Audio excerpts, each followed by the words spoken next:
Estas 4 se ponen.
Fotos é brutal, parece que estamos no cumpleaños de alguén.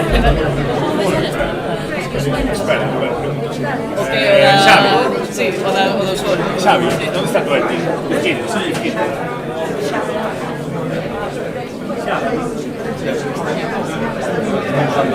Ya. Si se pode baixar, pues que sí.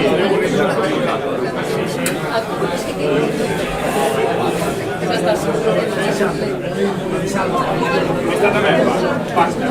Esa non dá.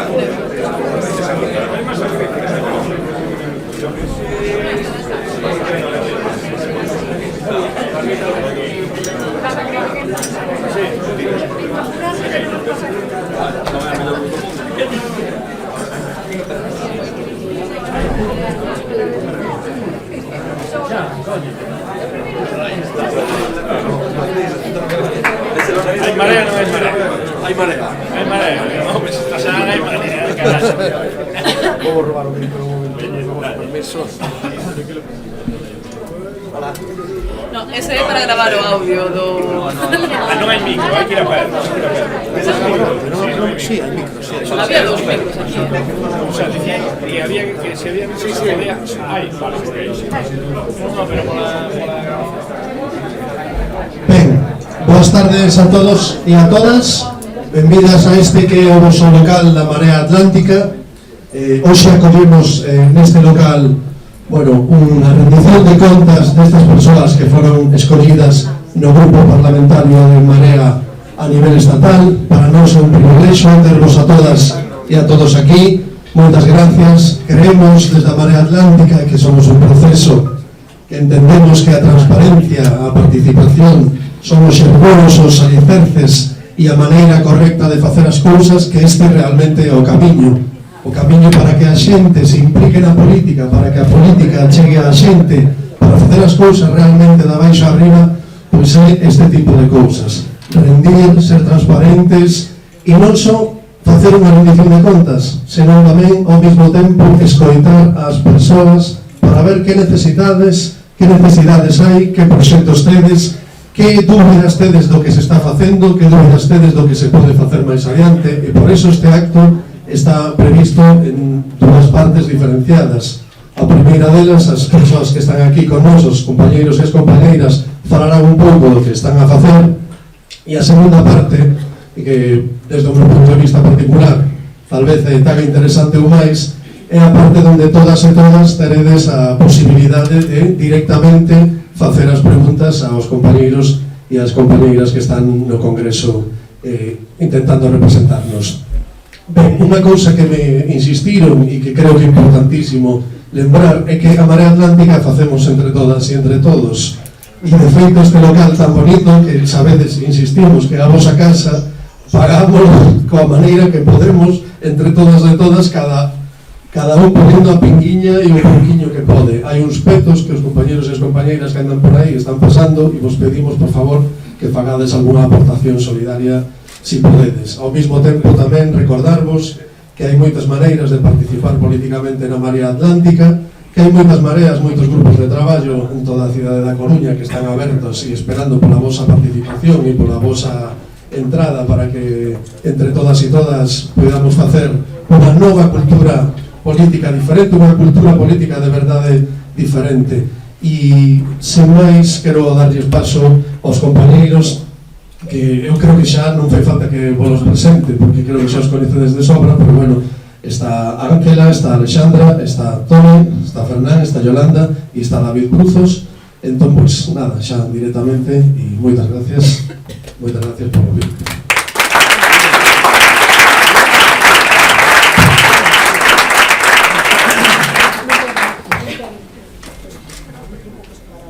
Moi boas tardes, así está ben, moi boas tardes a todas e a todos vostedes, a todas e a todos vos nesta fermosa tarde coruñesa. Sede benvidas e benvidos a este acto de rendición de contas de En Marea na cidade da Coruña. E moitas grazas de xeito especial, de xeito moi especial, a Marea Atlántica, que nos acolle con tanta hospitalidade nesta súa casa, na casa da xente. E a todas as mareas irmás, da área coruñesa, que aquí están representadas. As mareas son un organismo vivo e crecente, e vel aquí, entre todas e todos nós, esa realidade. E por iso tamén temos que agradecer coa mente e co corazón a presenza de todas e todos vós. É realmente emocionante e entrañable a súa presenza, a vosa presenza neste acto, a vosa participación, a vosa disposición e a vosa recepción. Temos que excusar a comparecencia aquí da senadora e do senador de En Marea, a compañeira Vanessa Angustia Gómez e José García Butrón, que hoxe tiñan actividade no Senado. Nós, neste acto, as deputadas e deputados que aquí estamos, o grupo parlamentar de En Marea no Congreso, queremos facer acuse de recibo do mandato das máis de 400.000 persoas que nos votaron e que converteron a En Marea de facto na segunda forza política de Galiza. En nós latexa un compromiso inequívoco coa cidadanía galega. E sentimos tamén como deputadas e deputados unha alta responsabilidade política. Nós somos os vosos representantes, os vosos delegados, os vosos voceiros, os vosos recadeiros, os vosos comisionados, e somos tamén transmisores e receptores ao mesmo tempo, transmisores e receptores da voz da xente, do ritmo activo e dinámico, porque somos En Marea da cidadanía. En Marea presentouse ás eleccións para que os problemas reais da xente entraran nas institucións e para que os gobernos se puxeran de verdade ao servizo da maioría. O noso labor foi responder á encomenda que nos fixo a cidadanía galega, a tinxirnos un goberno de cambio centrado nos problemas da xente. Parte do noso empeño, da nosa teima é lograrmos ese goberno de cambio e que a cidadanía galega participe do mesmo en pé de igualdade. En paralelo, o noso labor é tamén trasladar os problemas da xente ás Cortes e propoñer solucións viáveis aos mesmos. E facémolo dende o mundo real, coa xente que vive os problemas en carne propia, coas entidades que traballan en cada campo, en cada eido social, coa xente que loita polos seus dereitos, e pola súa dignidade e con toda a intelixencia da que xa dispón a sociedade, e En Marea está aí á fronte, estamos aí á fronte, compartindo ese traballo creativo e esa inteligencia colectiva con todas e con todos vós para atopar as mellores respostas. A nosa presenza no Congreso e no Senado está ao servizo da cidadanía galega. E agora, neste acto, amigas e amigos, queremos dar conta do que estamos a facer e que nos digades o que vos parece, que facemos mal, como podemos mellorar, que novas propostas vos gustaría a vos incluir. En definitiva, contar, participar, propor, porque En Marea, insistimos, faise en común, forma parte dun proceso social amplo e desa inteligencia colectiva a que me refería antes. Moi brevemente, porque o tempo está limitado e aquí tamén queremos que haxa unha gran segunda parte de participación colectiva de todas e todos vós. Moi brevemente direi, xa para ir rematando, que eu son portavoz, voceiro do Grupo Parlamentario Confederal Podemos en Común En Marea na Comisión de Cultura do Congreso, e formo parte tamén da Comisión de Orzamentos e da Comisión de Cooperación Exterior. Moi recentemente foi aprobada por unanimidade na Comisión de Cultura unha proposición non de lei de En Marea, redactada polo compañeiro David Bruzos, e defendida por min, sobre a Declaración de Patrimonio Cultural e Mundial da Humanidade da Romana Vía Nova e do seu legado no Vale do Limia. Creo que foi un éxito puntual para unha zona, ademais, non só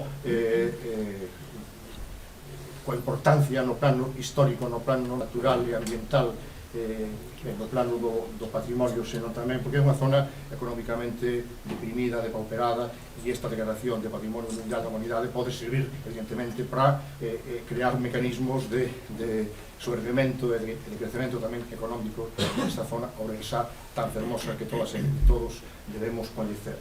En fin, remato, hai traballos xa proposicións non de lei presentadas que teñen que ver con Lugo. Eu son diputado por Lugo, ainda que vivo na Coruña, sobre os trens de cercanías de proximidade a Coruña, a cidade de Vigo, que son as únicas cidades litorais do Estado que carecen de tren de proximidade de cercanías, baterías de propostas e preguntas parlamentarias sobre a Mariña, a Luguesa, a Montaña, o Lugo Centro, a Terrachá, etc. E traballo sobrante, traballo crecente, traballo En Marea que todas e todos nós realizamos día a día, de forma continua e coa ilusión e coa responsabilidade máxima que significa representarnos a cidadanía galega. Moitas gracias.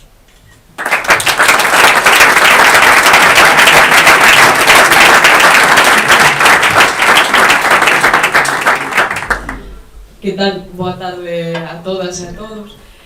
Quería tamén sumarme a este agradecemento especial para a Marea Atlántica por ter dado este primeiro paso para que, eu creo que encamiñarnos de novo a facer isto de forma colectiva, que creo que no lugar no que todas nos sentimos cómodas e sobre todo no lugar no que nos sentimos máis alegres, non? Porque creo que Mareas é un proxecto que non tería sentido se non fora con toda esa xente que dixo o 20 de decembro que esta era a forma pola que quería estar representado nas Cortes Españolas. Entón, agradecemento á xente de Mareas, tamén agradecemento á xente que está hoxe aquí, e non sei se ao final temos o streaming, pero se hai alguén vendo, pois agradecemento tamén a quen o estea vendo.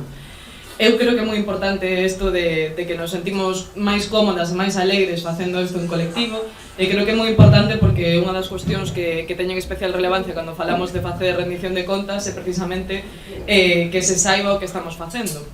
É dicir, que esta comunicación, que como ben explicaba agora Miguel Anxo, ten que ser en dúas vías, e quizáis o máis importante desta rendición de contas que hoxe imos a facer.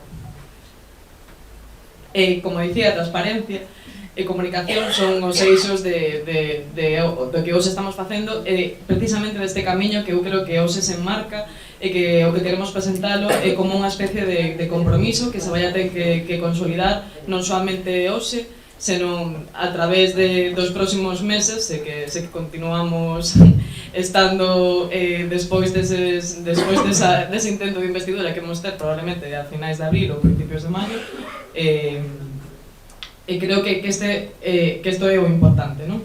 Ben, como dicía, en primeiro lugar, transparencia. Parécenos que é importante que este compromiso que dixemos durante toda a campaña electoral, este compromiso que funda o que é En Marea, se cumpla. Non tería sentido que todo o que facemos no Congreso ou que facemos no Senado non tuvera unha correspondencia con todas as persoas que confiaron neste proxecto, que confiaron no que é En Marea, e precisamente por iso estamos aquí, non? Para poder contarvos o que nos facemos. Pero eu creo que ten moitísima máis relevancia esta segunda parte.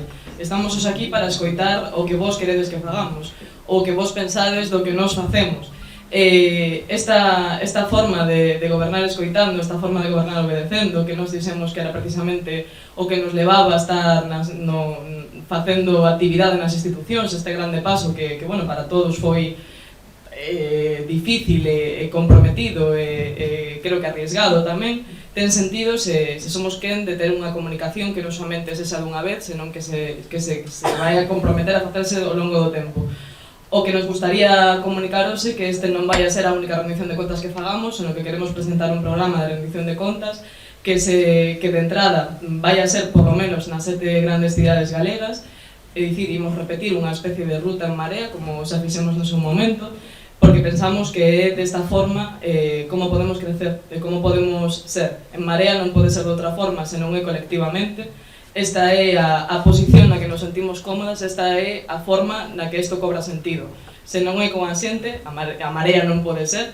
Creo que esta é unha cosa que temos todas presentes e que precisamente para os retos que ven é fundamental que non se nos olvide, non? Entón, pola miña banda, para comezar, nada máis que este compromiso.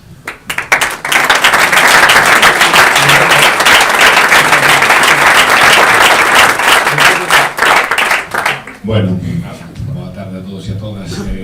A rendición de contas, co cual vou empezar unha parte do que ten que ver estrictamente coa rendición de contas e bueno, vou falar así moi brevemente un pouco da cuestión de onde nos atopamos políticamente como espacio de Marea no Congreso dos Diputados.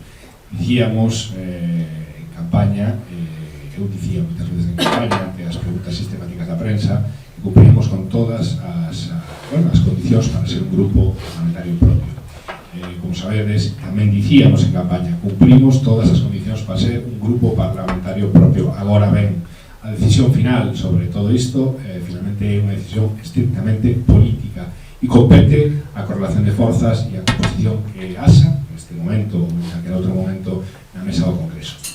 Como sabedes, nos atopamos nunha situación na que a mesa do Congreso no proceso como un paso máis en todo o proceso que estamos vendo estes meses e que vimos hoxe precisamente na cidade da Coruña en espacios de así mellor de como os partidos do réxime van construindo unha gran coalición, pois nos atopamos na mesa do Congreso tamén con un bloqueo claro e sistemático que é acción política que legalmente tiñamos que facer e que por tanto tiña que constituirse ese grupo parlamentario.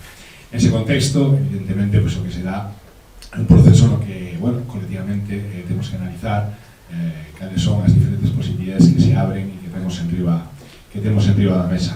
Nese sentido, eu creo que, por todos coñecidos, a decisión foi a de, como dicía Ada Colau, naquele acto que houve aquí tamén na Coruña da Alianza Fraterna, digamos que non facer o que fundamentalmente os partidos do bipartidismo querían, que era romper esa alianza fraterna e, por lo tanto, pois o que decidimos é constituir ese espacio común, ese grupo confederal no que agora mesmo estamos insertos. Fundamentalmente, pois porque compartimos cos diferentes espacios de cambio que hai no Estado español unha hipótese política. En todo caso, creo que, é claro e é perfectamente material e demostrable, e despois iremos falando de todo iso cando falemos un pouco das iniciativas e todo iso, que, unhas cuestións que pesou nesta decisión foi a visibilidade política e a capacidade de facer política que nos iba a permitir estar nun grupo con un peso moi forte, é algo significativo, creemos e entendemos a presencia en comisións, non só a presencia, sino a portavocía en comisións, as vicepresidencias que hai en diferentes comisións que despois vos iremos relatando e, por lo tanto, o peso político e o peso, digamos que a nivel da acción legislativa que como en Marea nos permite este espacio de, por unha parte, de cooperación e por outra parte de exploración do que é unha vía confederal. E, bueno, sin máis, despois iremos coas partes que fai así un poquinho cada un. Paso a palabra a David, no, Alessandra.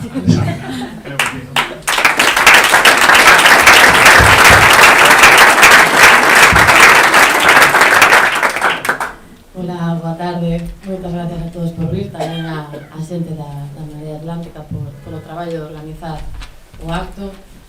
Bueno, xa veñemos facendo primeiro uns pequenos actos provinciais, este é o primeiro dos actos nacionais que teñen vontade de continuidade, de que isto sexa non só un acto puntual, sino que sexa un diálogo permanente, non? A min tócame un pouco a parte de dar conta do que foron o proceso de negociacións para a conformación do goberno.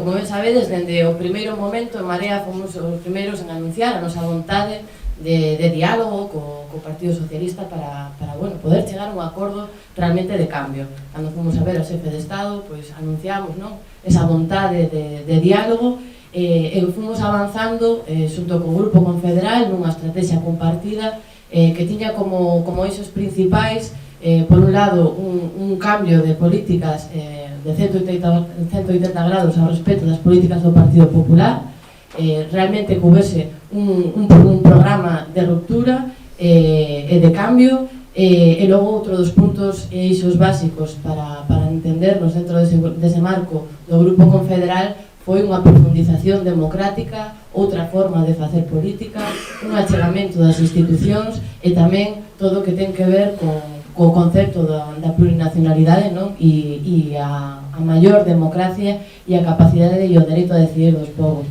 Foron un pouco os eixos que vertebraron ese marco xeral de cara a unhas negociacións que, como ben sabedes, tardaron tempo en conseguir abrirse, pero chegamos a ese espacio, conseguimos abrir ese espacio de diálogo e durante esas negociacións o que vivimos de cerca, Yolanda e eu, bueno, eu pola miña inexperiencia eu pensaba que isto era un pouco máis serio, non? Pero realmente cando entramos ali vimos que había pouca seriedade, non? Nas propostas que se achegaban e tratamos de centrar o debate principalmente pois dunha forma ordenada, non? Establecemos o primeiro bloque económico e realmente non conseguimos avanzar de aí porque, bueno, as grandes discrepancias ao respecto de un posible acordo co PSOE foi ese bloque económico, non? O PSOE non tiña vontade de cambiar o artigo 135, non tiña vontade de derogar a reforma laboral, non tiña vontade de realmente unha reforma fiscal progresiva. Eses foron os grandes escollos. Logo está, digamos, as cuestións máis mediáticas ou no que un se trate de escudar sobre líneas vermellas e outras cousas, pero a realidade non é que eses foron as grandes dificultades e todo se entende moito mellor cando en paralelo estaba vendo esas negociacións con Ciudadanos nas que efectivamente se dá unha continuidade coas políticas do Partido Popular onde non se acaba de modificar nada, non? Onde vemos que realmente o que nos puñan en papel pois non ten garantías de nada porque o que era derogar, logo reformar, non? Coa reforma laboral, coa LOMCE, con unha serie de cuestións imprescindibles para que houvese cambio político. Nos dende Marea entendíamos esta negociación, visto que tampouco o Partido Socialista nos transmitía garantías e queríamos todos os compromisos de que fose haber un cambio real, establecíamos un marco de negociación en base a 3 puntos. Por un lado, entendíamos que había un marco xeral que compartíamos co resto de aliados do Grupo Confederal, cos compañeros de Podemos e cos compañeros de En Común, que atinxía as cuestións de Estado, que atinxían a este bloque, por exemplo, económico, no que compartimos esa folla de ruta. Logo, unha segunda parte, que é o programa específico de Marea, cunha serie de reivindicacións e compromisos que acadamos na campaña e que levamos adiante con ese documento que elaboramos. E a terceira parte desa negociación era a necesidade de garantías coa conformación dun goberno plural, non? Digamos que estes 3 puntos eran os que nos iban a dar a base de poder ter a garantía dun traballo real. Entendimos tamén que a negociación se debía facer de forma escalonada. Se non hai un acordo a nivel do marco xeral, non temos garantías de que logo se vai a facer efectivo ese acordo, por exemplo, no marco galego. Quero dicir, se non hai realmente unha reforma fiscal, non temos as garantías de que haxa realmente cartos para logo as inversións sociais e que eso non quede en papel mollado. Entonces entendimos que se debía facer de forma escalonada, planteando sempre eses 3 puntos de negociación. De momento, bueno, pues como sabedes, a cousa quedou aí parada con ese acordo con Ciudadanos, un acordo que, como digo, é un trampolín única e exclusivamente para a gran coalición, porque sigue planteando as mesmas políticas de continuidade que as do Partido Popular, con maquillaxe, con certo retoque superficial, pero no fondo existe esa continuidade e que, por lo tanto, é un trampolín á gran coalición, sexa con as eleccións mediante ou non. Nos o que planteamos é que o Partido Socialista reconsidere ese acordo, que ademais non suma máis que para esa gran coalición, e que tome a vía realmente da vía larga, da vía que construe máis consensos e a que dá tamén máis votos e representa máis cidadanía, que a vía do cambio. Seguimos coa man tendida cara ao Partido Socialista para que apoie esta vía, que reconsidere a opción que leva, como digo, a esa gran coalición, que non seguimos abertos ao diálogo, e dende logo tamén no plano que afectaba a ese marco galego, non, digamos, do programa máis específico de Marea. Bueno, pues non seguimos avanzando no traballo parlamentario. Entendemos que é moi positivo que, ainda coa precariedade na que se están dando, non, o traballo das comisións ou do propio Congreso, é importante o traballo que se vai facendo, porque se consigue sacar cousas, non, os compañeros que nas diferentes comisións conseguiron xa avanzar nesas cuestións, e todas esas cuestións que planteábamos nese marco galego, nese documento, pues xa se están planteando, xa se está facendo esa actividade, e eu creo que é positivo, non? Que vayamos construindo, a pesar de que nesa outra vía pues a cousa este un pouco parada, ser activos e conseguir facer política buscando as canles que se nos deixan.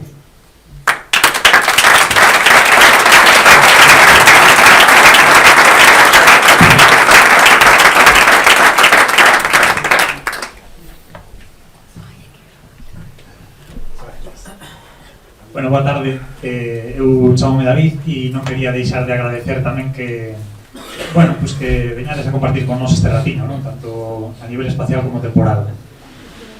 Xa vichedes que varias das miñas compañeras e compañeros trataron especificamente, dixeron varias veces, tanto Miguel Anxo, Alexandra tamén, transparencia e participación.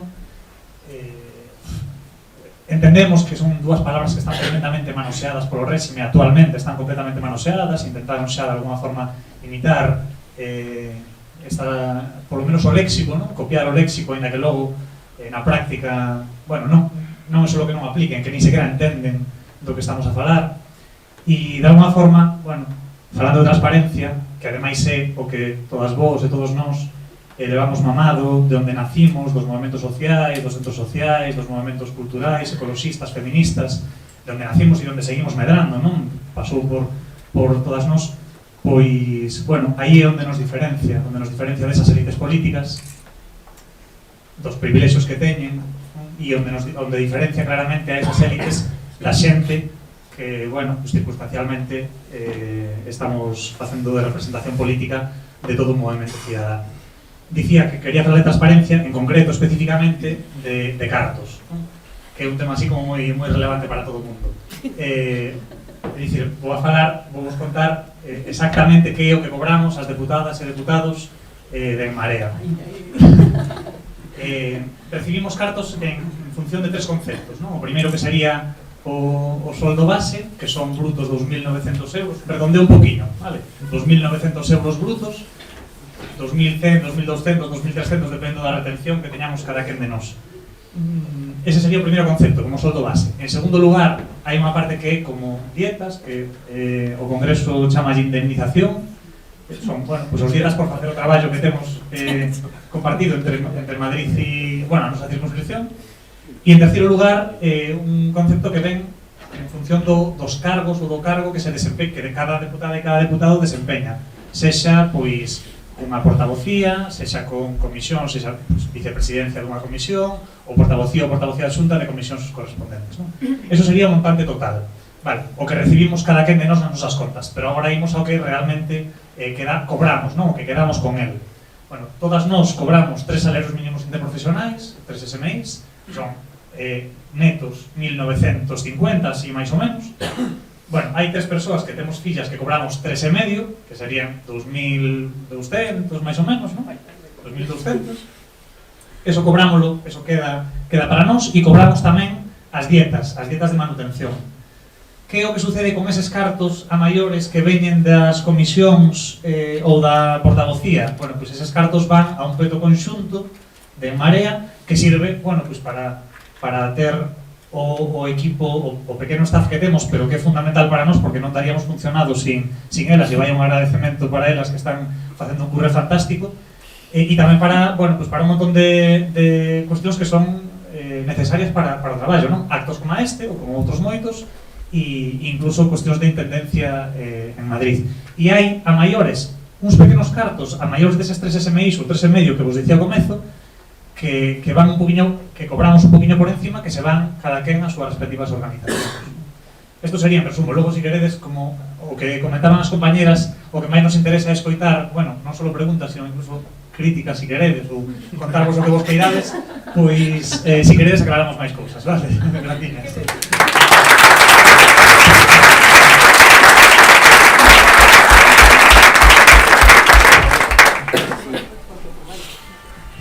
Bueno, vou a falar dunha cousa un pouco máis agradable que a de David, pero tampouco moi agradable, que é o xeito de funcionamento que temos, sobre todo de artellamento, eu creo que de aquí en adiante, sobre todo para con vos, non? Pero antes de nada, creo que hai que ser cortés e quero darlle as grazas a todas vos e a todos vos. Dende logo, eu acabo de chegar de Madrid, estou super feliz de estar aquí e non estar en Madrid, e de maneira particular o levo fatal, e de maneira particular a Marea Atlántica, non? Si me permitides, eu creo que de algún xeito todo mudou con Ada Colau e como empezou en Varna, e seguramente no noso país tamén todo empezou, non? Pola Marea Atlántica. Por tanto, creo que tamén, como somos galegos e galegas de nación, e debemos de querernos, debemos de recoñecer tamén o que temos feito moi ben. Por tanto, grazas a Marea Atlántica por deixarnos hoxe estar aquí e, sobre todo, por organizar este acto. Bueno, vou explicar como funcionamos ali, como é esta engranaxe complexa que é o Congreso dos Deputados e o Senado. Do Senado non sabemos tanto e lamentamos que non estean os compañeros e as compañeiras, só sabemos que teñen unhas xornadas extenuantes que rematan a 1 da madrugada e que Rita Barberá sigue pois con esa protección que impide que vaya que se sente nos tribunais, pero é pouco o que vos podemos concretar, non? Decirvos de xeito fundamental, no, que a maneira de funcionar é moi reglada, moi formal, con un alcance xurídico forte. É dicir, hai que coñecer ben a estructura e hai que coñecer ben, estudiar moito, non? Todo o que ten que ver con as normas que rixen o funcionamento do Congreso. E nesas andamos, vale? Porque non nacimos ali, non? Seguramente a Félix da Azúa molestamos as fillas de pescadores e tal, como Ada Colau, pero nos chegamos ali pois sin esa experiencia, non? O determinante é que hai un órgano que é a Mesa do Congreso, no que está Alexandra, que digamos que é a actividade central, non? Na Xunta de Portavoces. Ai, que dixen? Mesa do Congreso. Jo, ando fatal. Perdón, a Xunta de Portavoces na que está, digamos, que o elemento central, non, da acción política. Aí se dirimen cousas tan relevantes como todo o que ten que ver, fixadevos, con grandes debates como pode ser o debate dos orzamentos, pero como grandes debates como que estamos vendo da investidura, ou como grandes debates como poden ser pois o debate do Estado chamado ali da Nación, non? É dicir, que realmente son cousas complexas. E aí, digamos que é como un pulso, non, de acción política forte que hai que coñecer ben, e nesas andamos, insisto, para, digamos, xogar ben nel, non? Ese é como o pequeno pulmón de todo o Congreso, vale? Despois, o Congreso ten dous órganos que son as comisións, son 17 máis 3, con unha actividade potentísima na que estamos, eu creo que, se me permitides, afortunadamente sobre representados os 6 deputados e deputadas deste país, non? Digo sobre representados porque somos 6 e temos actividades relevantísimas en cada unha desas comisións. No caso particular de Alexandra, voceira nosa, quero dicir que todas as nosas iniciativas e a nosa voceira son asinadas por ela, asinamos como Marea, non somos dependentes nin subalternos de outros grupos, é un grupo galego e nos sentimos moi orgullosos, non? Que estaba dicindo? Das comisións. Vale, sí, vale. As comisións son 17 máis 3 e aí temos a Miguel Anxo de vicepresidente, de portavoz. Estou agotada, disculpade porque ando indo e vindo. De portavoz de Cultura, no caso de Ángela, portavoz a Xunta de Igualdade e vicepresidenta na Comisión de Igualdade, que non é pouca cousa.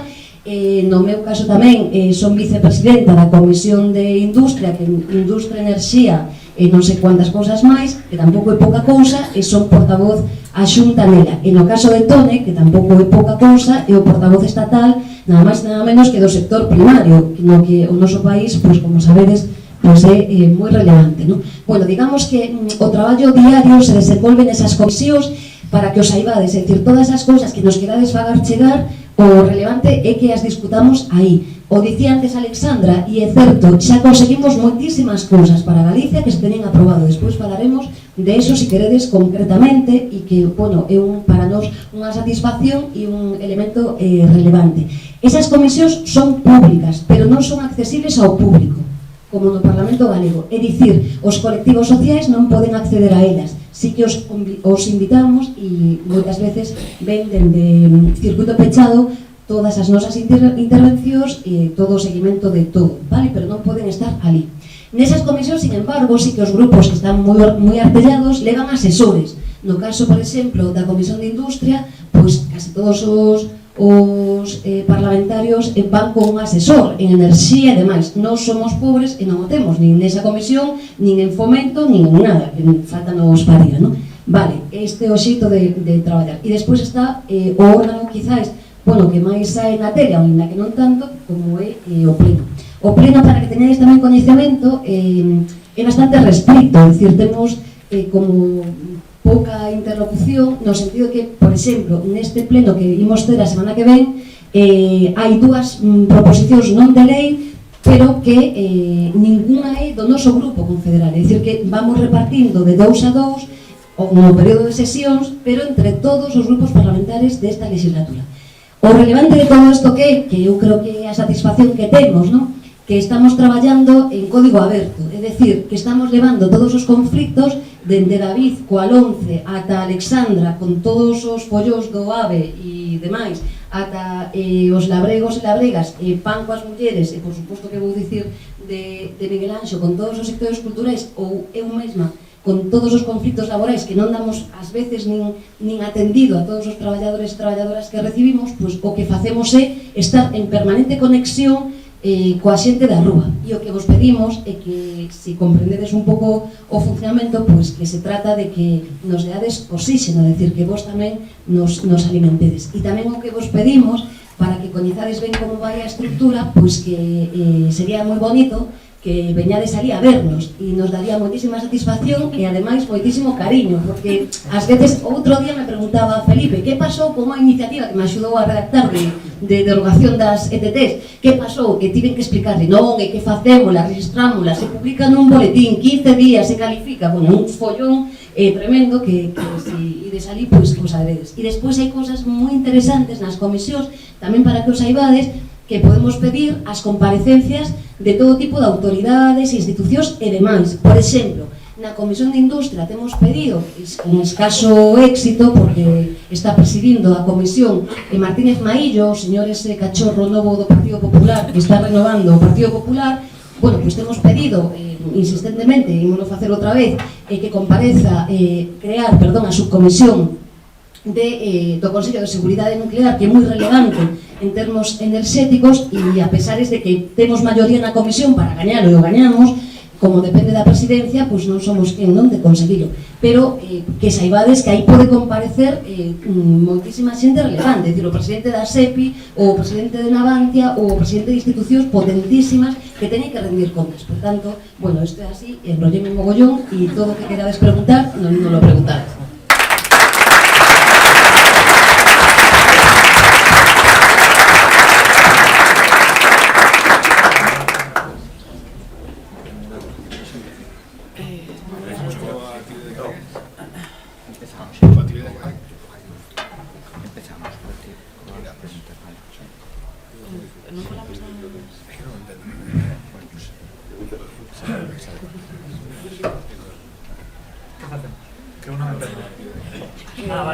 Sí, hay unas preguntas, en la que la segunda parte nosa. Vale. Empezaste bien, Anxo? Sí. Seguir a orde. Sí, por seguir a orde que teníamos antes marcada, entrando un pouco máis, tampouco ocupando moito tempo, porque a segunda parte de intervención de preguntas e de debate colectivo creo que é máis importante, non? A vosa participación. Ben, eu xa dixen antes, adianteime, son portavoz estatal do Grupo Confederal Podemos en Común en Marea de Cultura, e aí, pois, no traballo da Comisión de Cultura, pois, evidentemente, os temas galegos, os temas que afectan a Galiza teñen prioridade absoluta, non? O primeiro éxito, antes comentei, non?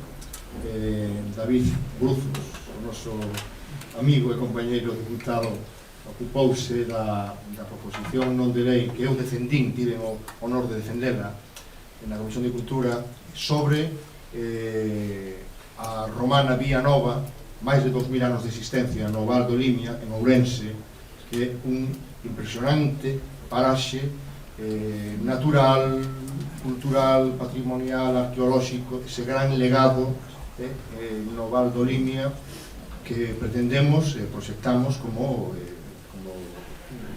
que sexa declarado pola UNESCO Patrimonio Mundial Cultural da Humanidade. Ben, eu creo que foi un dos primeiros éxitos de Marea en comisións, porque foi aprobada por unanimidade nunha sesión moi relevante, penso, e ese traballo realizado por David e polas asociacións culturais do Val do Limia, que levaban anos reclamando esta declaración para esa zona tan trascendente no plano, como dixe, arqueolóxico, cultural, natural, medioambiental. Iso é un parque natural inmenso de gran riqueza. En fin, podría falar, pero non. Podría repetir das especies que ali se dan, non hai que... o tempo é limitado.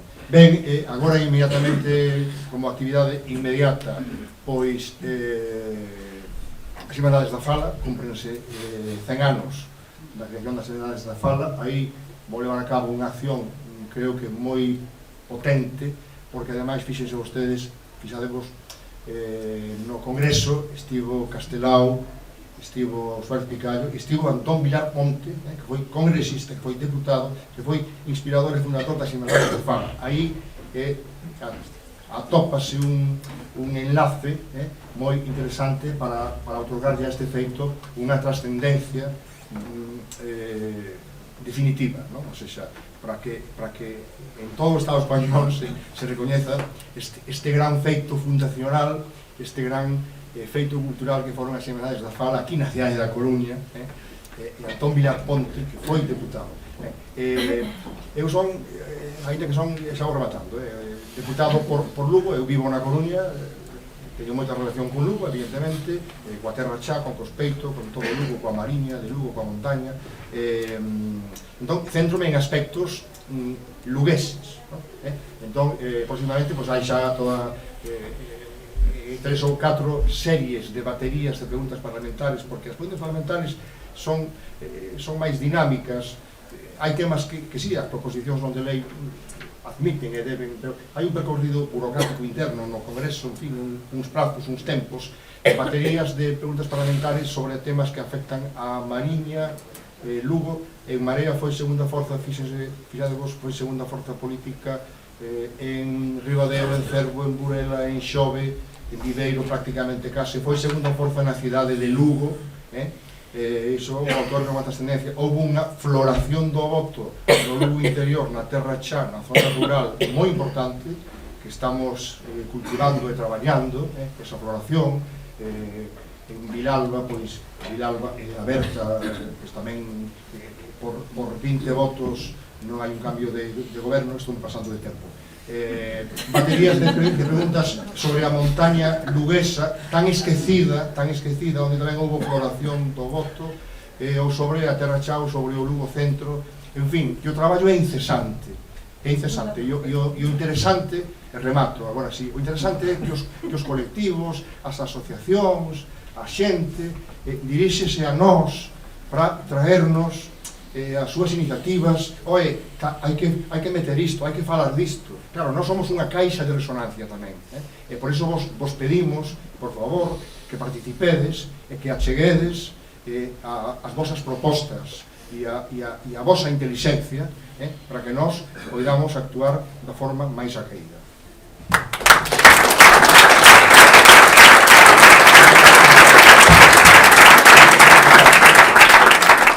Nada, eso, no somos a chapa de todo esto, porque antes se me olvidaba comentarvos, decía que habéis dicho que éramos un poco pobres, evidentemente eu explicaba ese proceso por lo cual nos bloquean ser grupo parlamentario, e ser pobres ten que ver tamén con que esa decisión de bloquearnos o grupo parlamentario evidentemente tamén limita moito os recursos que o Congreso nos dá, moito, de unha forma moi importante.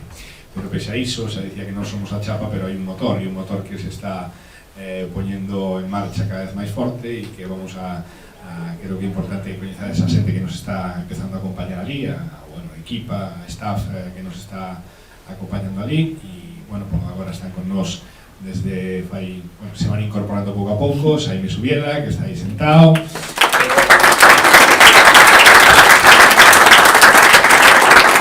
Sandra Pacheco, que se quere esconder pero está aí de cotillas, y Elena Cardezo, que está ali atrás, unha compañera de comida que tamén se quería esconder. Nada, dito isto, moi rapidamente un pouco eso, que cousas estou eu como traballando un pouco máis. Estou, por unha parte, estou na Comisión de Asuntos Exteriores, e ademais diso na Comisión de Relacións con a Unión Europea, non? Por unha parte, ao meu interese, a cuestión de por que estar aí probablemente ten que ver con que na miña militancia en movimentos sociais durante moitos anos sempre estive implicado en todo o que ten que ver con movimentos de solidariedade, etc. Que facemos aí? Que facemos un pouco nesas comisións? Por exemplo, a comisión onde se debatiu outro día antes de que o goberno español, Mariano Rajoy, fora a Bruselas finalmente facer a jugarreta que fixo e digamos que aprobar ese acordo da infamia con Turquía, esa, por exemplo, é a comisión onde se debaten ese tipo de cuestións. Por outra parte, como se comentaba, creo que é unha cousa boa a voz que temos na Comisión de Medio Ambiente, de Agricultura e de Alimentación, onde, por exemplo, gracias ao traballo de todos os colectivos sociais da zona de Pontevedra, esta mesma semana se vai debater en comisión, e esperemos que se aprobe unha moción ao respecto de todo o que ten que ver con ENCE. E, por outra parte, ademais diso, estamos noutras comisións, como pode ser a Comisión de Constitucional, que é unha comisión que probablemente antes de que empezara a legislatura era moi desexada, no sentido que sempre estamos falando da posibilidade ou da necesidade de abrir procesos constituintes no Estado español. Ten toda a pinta de que van intentar, como a nós, encapsular esa comisión e que non funcione nin opere, pero que, sin dúbida, nós e o resto de compañeiros do espacio plurinacional estamos aí para intentar facer, digamos que, medidas legislativas para aprofundar ou iniciar o camiño do futuro procesos constituintes que hai que empezar a abrir no Estado español.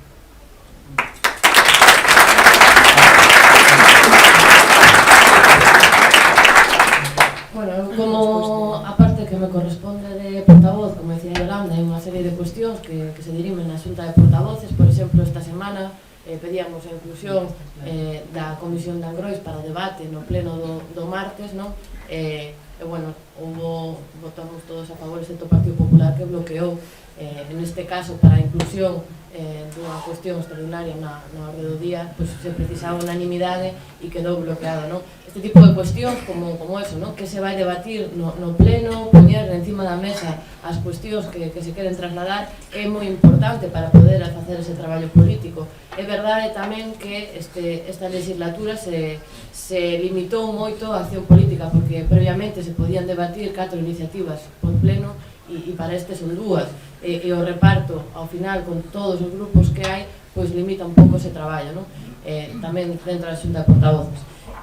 Logo, no que me toca en cuanto á comisión, bueno, pois polo meu perfil, da parte da arquitectura, pois estou na parte de fomento, e eu creo que aí hai varias cuestións nas que se pode facer un gran traballo. Por un lado, a parte que ten que ver co país, non? Co modelo, sobre todo, de vertebración territorial que temos, que cuestións que eu creo que tamén, ou polo menos me marco como objetivo de cara á legislatura, esperemos que haxa esa legislatura, non? Que realmente trasladar o debate a Galicia, non?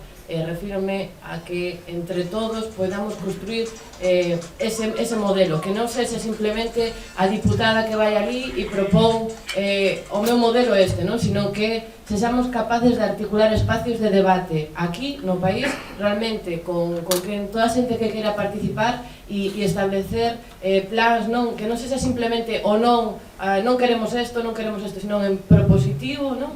E articulando esos equipos de traballo no país, que me parecen sumamente importantes para poder desenvolver o traballo ali. E logo hai toda unha serie de cuestións que xunto coa xente do Grupo Confederal pois que son prioritarias, non? Como é o dereito á vivenda, traballar en todos eses aspectos, o garantizar o acceso á vivenda, e aí sí que dentro do Grupo Confederal pois facemos traballo colectivo.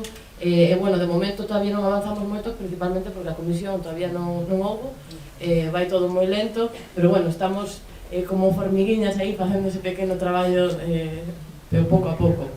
E logo, bueno, eu tamén pola provincia estou especialmente un pouco conectada co tema da pesca, teño reunido coa xente do cerco, trasladado tamén os problemas do cerco, e facendo un pouco ese traballo que me van tamén solicitando. Agora estarei esta próxima semana con redeiras, un pouco me pediron tamén ir en Cangas para trasladar a unha serie de cuestións, e isto todo ven un pouco dado a que nese primeiro acto de rendición de contas que se fixo a nivel provincial, bueno, eu lancei un pouco a proposta de aquí estou para que me utilicedes tamén. Moitas veces é simplemente que o efecto mediático, non? Que vas ali e axuda, non? Pois fun a Arbo, pedíronme, pois mira, xa te pedimos para que veñas a semana para o Morrazo, e eu, pois alá vou.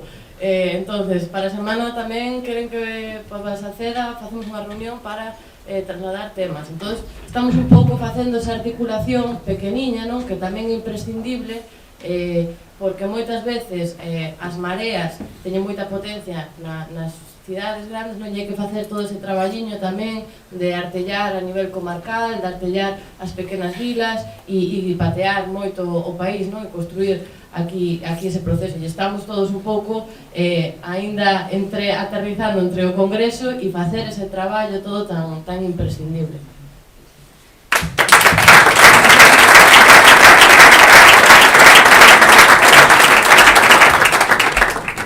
Bueno, eu estou, en varias comisións apasionantes como son Reglamento e Rendición de Contas, nas que hai, bueno, pois a verdade é que é moitísimo traballo. De feito, en Rendición de Contas teño que lerme como 200 millóns de páxinas que non sei ni por onde empezar. Isto tamén o conto un pouco así en plan brincadeira, porque tamén quero transmitirvos un pouco non somente o traballo concreto que se fai, senón a sensación co que a facemos, que é super importante. Eu síntome todo o rato, pois a verdade, isto que se lle chama o síndrome de impostor, non? Que pensas que non debes de ser a persoa que ten que estar aí ocupando ese posto. Creo que é moi evidente que todo isto que dicíamos durante a campaña como algo super positivo de non, somos a xente normal facendo política, cando de repente estás na cafetería do hemiciclo con señores que te sacan tres cabezas en trase, que toman un café para ir a votar, pois ten unha parte evidentemente alucinante e unha parte que pesa e que dices, bueno, madre mía, estamos en el Congreso. Quería transmitilo porque me parece que é unha sensación coa que vivimos e que se vai a ir pasando.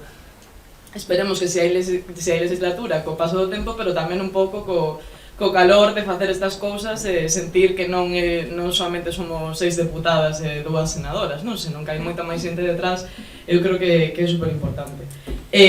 Noutros traballos, noutras comisións nas que tamén estou, creo que é bastante importante o fío que une as 4 nas que podo participar, porque me parece que digamos que o que as une ao fin e ao cabo para min é o feminismo, non? Eu creo que se podo aportar un pouquiño no meu traballo nas institucións en ese sentido.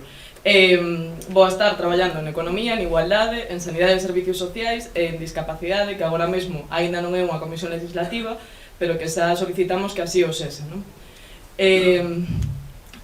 Vinculado a isto que dicíamos de como nos sentimos no Congreso, particularmente chama a atención como os outros partidos se toman a presencia nalgúnas destas comisións, non? Que son a maior parte delas como as Marías, non? Parece que, bueno, pois que a violencia machista, que os enfermos, os discapacitados, as persoas que teñen as necesidades máis urxentes no noso país, pois parece que son as comisións que teñen menos importancia. É moito máis importante estar en fomento, en interior.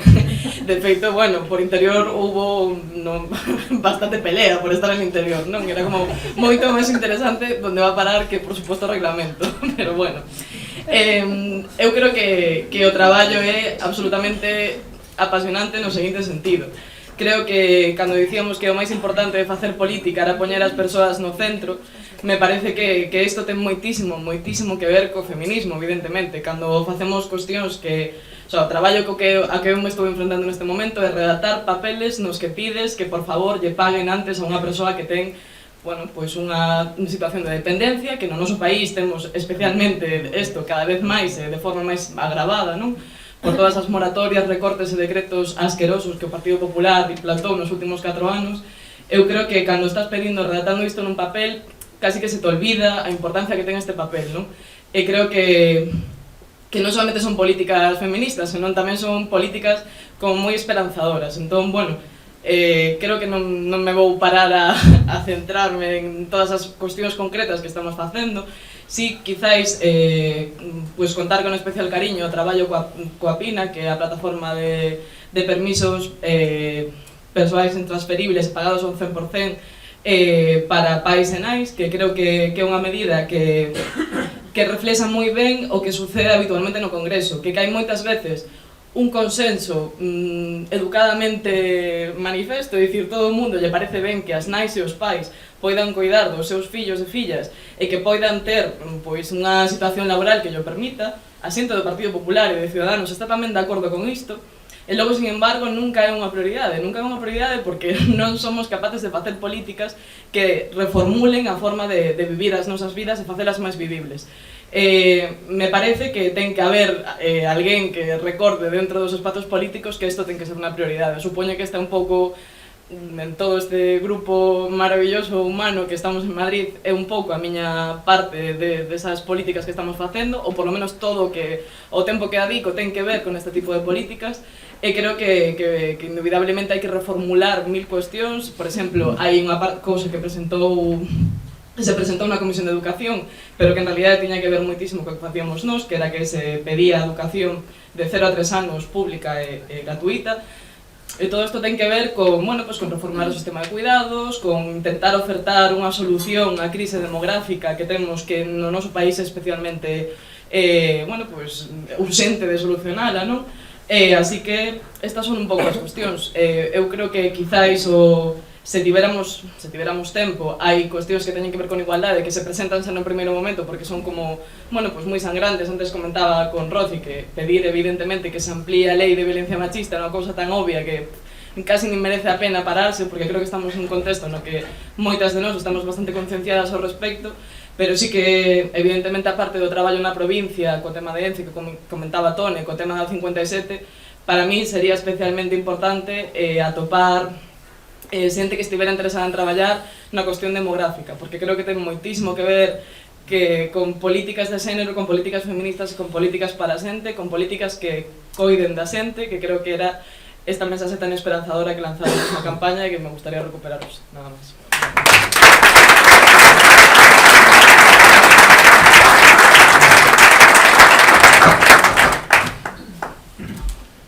Bueno, intento ser súper rapidísimo, ¿vale? Porque eso, vimos fatal.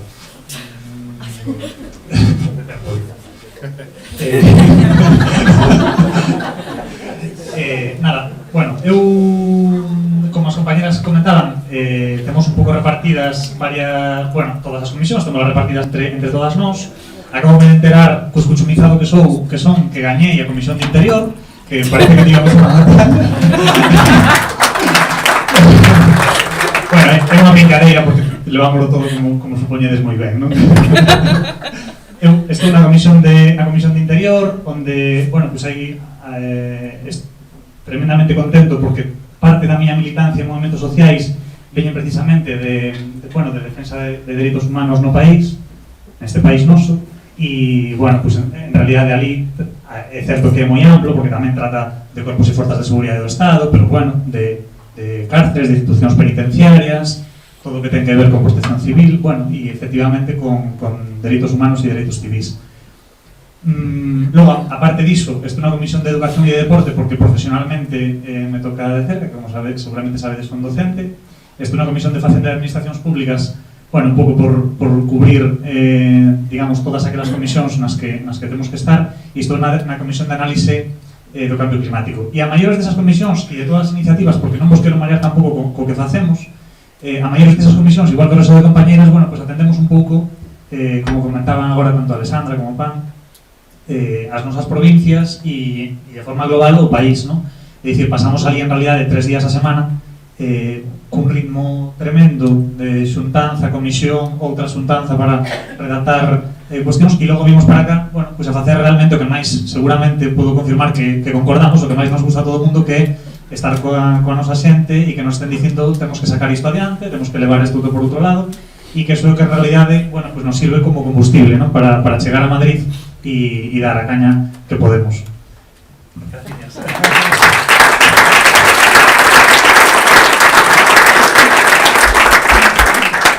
Bueno, rápidamente tamén, eu estou na Comisión de Xustiza, sou unha abogada, como sabedes, e tocoume esta cuestión nesta comisión que a primeira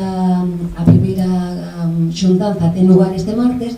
Decidimos arrancar con un elemento que era moi relevante, que era a derogación, como ben sabedes, que dicíamos na campaña, do artigo 324 da Lei de Enxuiciamento Criminal, é dicir, este artigo que permite pois esa impunidade global contra a corrupción no establecemento, como sabedes, dos 6 meses e de 18 meses para as instruccións nas macrocausas. Estou en xustiza, estou, como xa dixen antes, en industria, quizáis isto é a Comisión de Emprego e Seguridade Social na que estou, na que máis iniciativas estou facendo e na que máis tempo adico, e adico tempo como Tone, como Miguel Anxo, por sermos portavoces estatais, pois non son Galicia, senón que non sería capaz de decir os sitios aos que me desplacei no conxunto do Estado para atender conflictos industriais, dende cousas que teñen que ver con mercurio ata o que vos podedes imaginar. Na Comisión de Industria conseguimos cousas moi relevantes, polo menos para nós, así foi. É a primeira vez para o noso país que eu que son ferrolá, e hai xente por aí de Ferrol, pois conseguimos unha PNL que consensuamos cos sindicatos de clase en defensa do sector naval público e en defensa de un plan industrial con unha serie de investimentos. É a primeira vez, e é certo que está o goberno en funcións, pero é certo tamén que en todo caso haberá, non, que vinculalo despois co goberno que entre.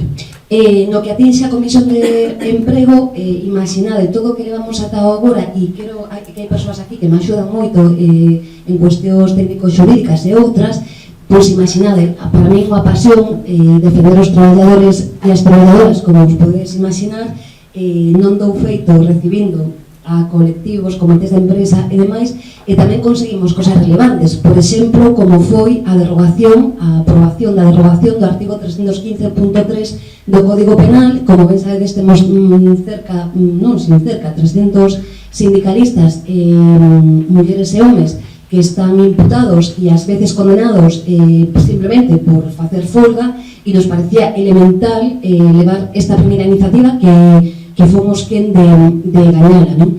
Tamén cousas relevantes, estamos traballando, xa o presentamos todo, en materia de protección de desemprego. Nos parecía sustancial polo recorte que hubo por parte do goberno do Partido Popular. Hai moitísima xente que non ten ningún tipo de cobertura, e nos parecía central a petición de derogación das ETTs, que aquí me axudaron moito, que vai ser a primeira vez que se debata no Congreso, e nos fai moitísima ilusión. Bueno, non sigo porque hai un montón de elementos. Conseguimos tamén a creación na Comisión de Emprego dunha subcomisión que vai estudar todo o que ten que ver coas razóns e causas de desemprego dos menores de 30 anos, e xa sabedes, o 50% deles en paro. E tamén conseguimos cousas moi relevantes para esta comarca en particular, pero creo que para todo o país e para o conxunto do Estado.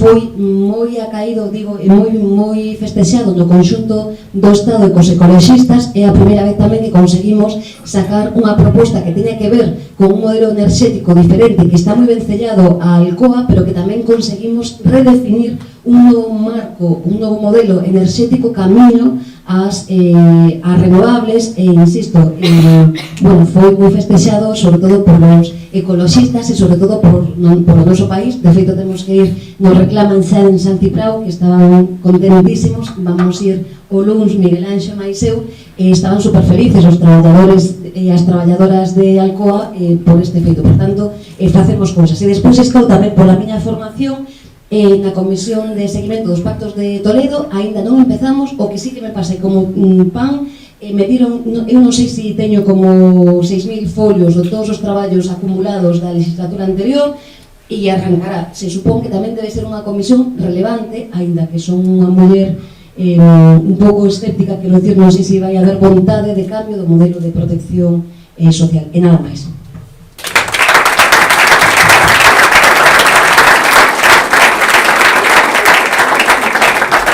Si me permitides, quería engadir brevemente un tema, sumando a todo o que se dixo. Fixadevos que as 6 deputadas e deputados estamos en todas as comisións prácticamente do Congreso, estamos toda o que a constelación no plano legislativo do Congreso, no pouco tempo que levamos, o número de iniciativas, o número de preguntas, o número de intervencións, levamos o grupo parlamentar de En Marea en tan pouco tempo, tanto traballo realizado xa, que se suma e se fai un exercicio sumatorio de todo o que levamos feito, supera con moito, e non vou referirme a outros partidos, pero o que levan feito ou non levan feito durante décadas. É así, non? A capacidade e a resolución de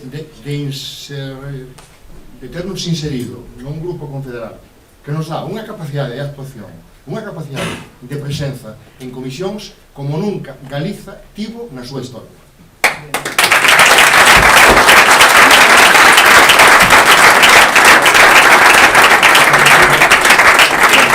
Boa tarde, vamos a pasar entón xa directamente a segunda parte para que isto sexa como máis interactivo. Entón agora se trata de que haxa as preguntas que se queiran. Xa sabedes que esta xente está aquí en calidade, digamos, de parlamentarios e parlamentarias de En Marea, quero dicir que non ten demasiado sentido que se fagan preguntas referidas a partidos políticos os que militan ou cosas dese estilo, si as cousas que teñan que ver con En Marea, pero quero dicir que que veñen a rendir contas en calidade de tal. Entón, as preguntas que se queiran, vámolas a xuntar, se vos parece. Entón, empezamos por aquí. Xa vamos ir, se vos parece, de 4 en 4. Entón, facemos agora este home que para de primeiro. Muchas gracias. Boa tarde. Eu como cidadán quedo sorprendidísimo e notablemente agradecido. Os meus 77 anos, é a primeira vez que teño esta gran, enorme oportunidade, eu que son un enamorado da política, e da que non son ninguén, pero son un enamorado da política, vou dormir moi feliz esta noite. Durmo sempre, pero esta noite moito máis. E dúas preguntas. Unha, que é un pronóstico, dado que está a darse mañá un acontecemento futbolístico, non pregunto por iso pronóstico, sino polo estatal.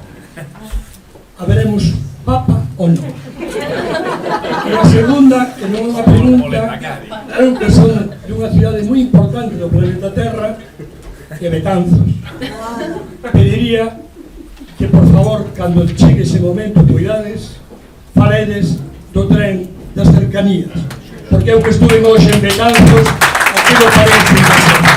Nada máis, e de verdade, unha aperta enorme para todas e todos nós.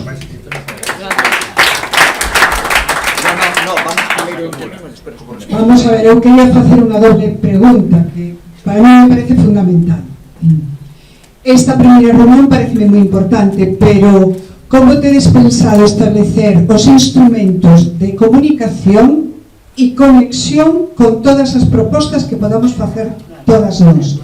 É dicir, non solamente como nos podemos dirixir a vos, ben telemáticamente, ben presencialmente, como vai ser este feedback noso para vos e a inversa, para que nos enteremos do que estades a facer, porque moitas veces por culpa do mundundio que se monta a nivel dos medios de comunicación masivos, esquécese do traballo real que están facendo as nosas representantes. Consecuentemente, é moi importante que o traballo que estedes a facer non seña solamente traballo de pasillos, sino que teña a súa presencia e a súa participación na rúa. E cando digo na rúa, falo tamén na presencia das actividades e movilizacións políticas na rúa. Moi ben.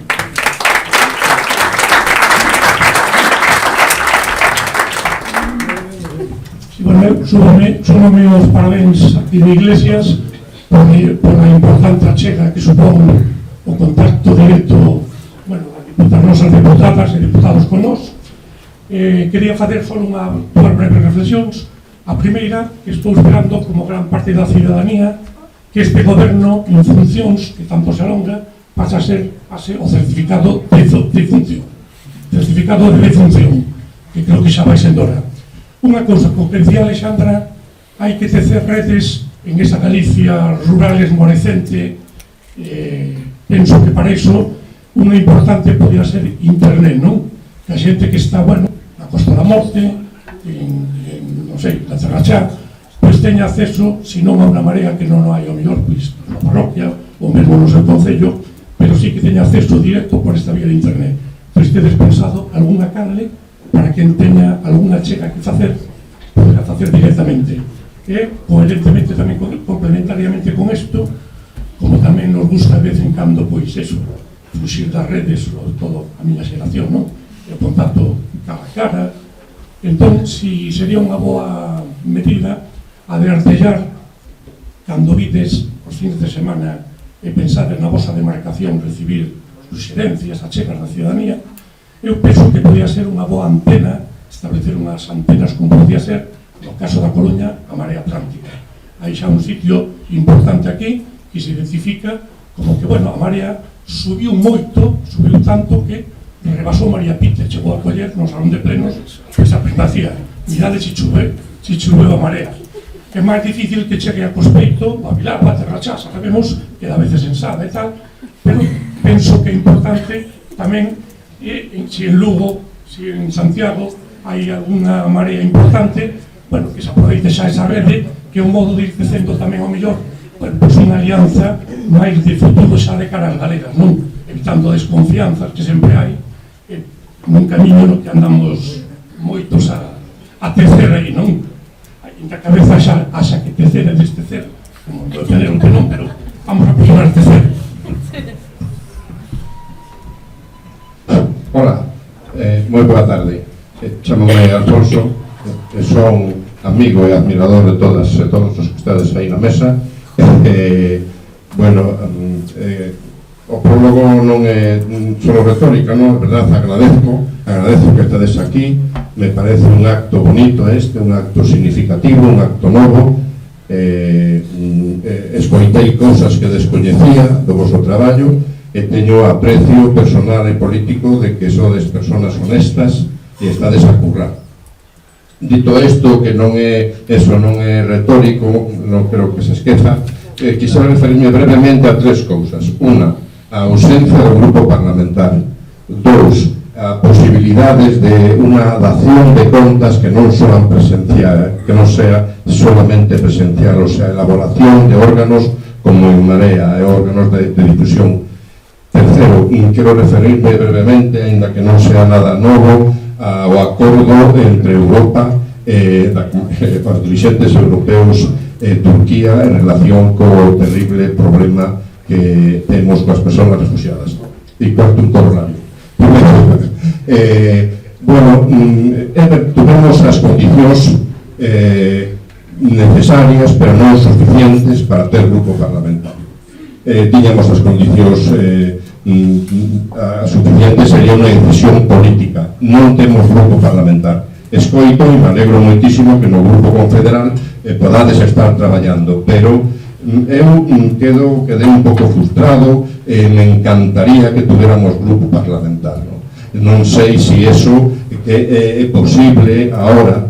Suxiro entonces que na próxima convocatoria das eleccións autonómicas o grupo parlamentar de En Marea debía ter unha presencia como grupo de En Marea peleando e loitando por un triunfo electoral en Galiza.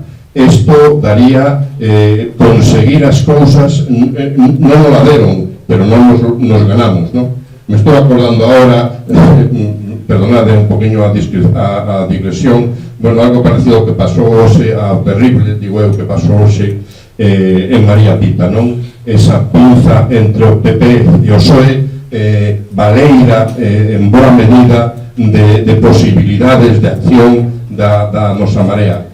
Pero nós temos que ganarlo políticamente, non? Como decíamos cando estábamos elaborando o programa, es que isto non costa cartos, temos que ganarlo políticamente, temos que ganarlo na rúa e en presencia. Algo así pediría ao grupo parlamentar de Marea que non acadou ser grupo parlamentar propio.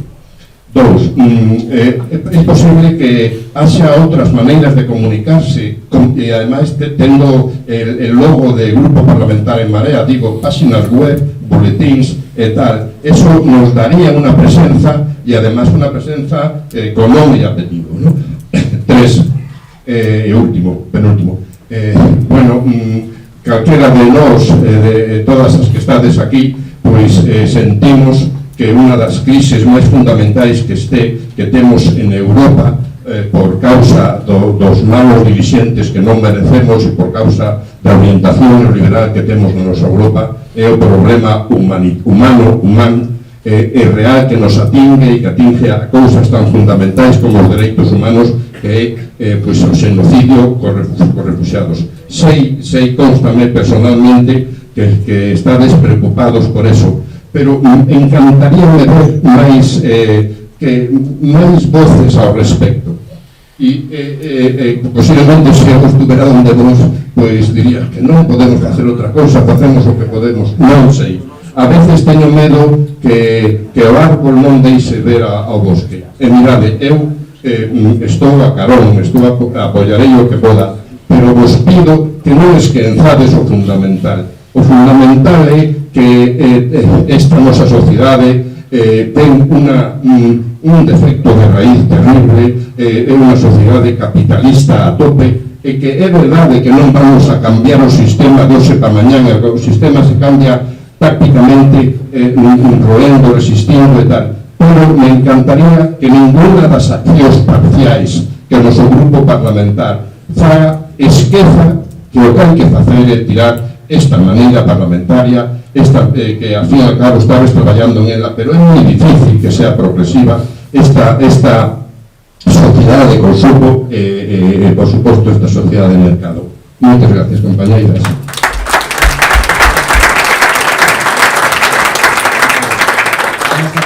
primeira ronda de respostas. Pido moita máis brevedade aos parlamentarios. Ben, respondo directamente ao meu vello e querido profesor Xosé Iglesias a súa pregunta directa. Precisamente o mércores da semana que entra eu fui encargado da redacción desa proposición non de lei, entra en rexistro unha proposición non de lei que ten que ver expresamente co que é o tren de cercanías, os trens de cercanías ou de proximidade, no que son as conurbacións, tanto no que afecta a Coruña, Ferrol, Betanzos, como a gran área metropolitana coruñesa, que é Oleiros, que é Cambre, que é Arteixo, Culleredo, que ten máis, algunhas destas cidades ten máis de 40.000 habitantes, a área metropolitana, a conurbación Coruña e Vigo son as únicas dúas cidades do Estado litorais que carecen de tren de cercanías ou de proximidade.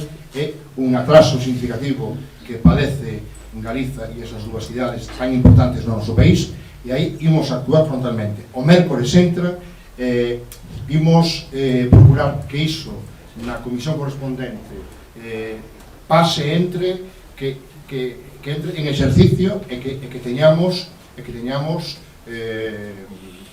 o éxito que se precisa, porque é un agravio comparativo tremendo que a Coruña e Vigo padezan esa situación.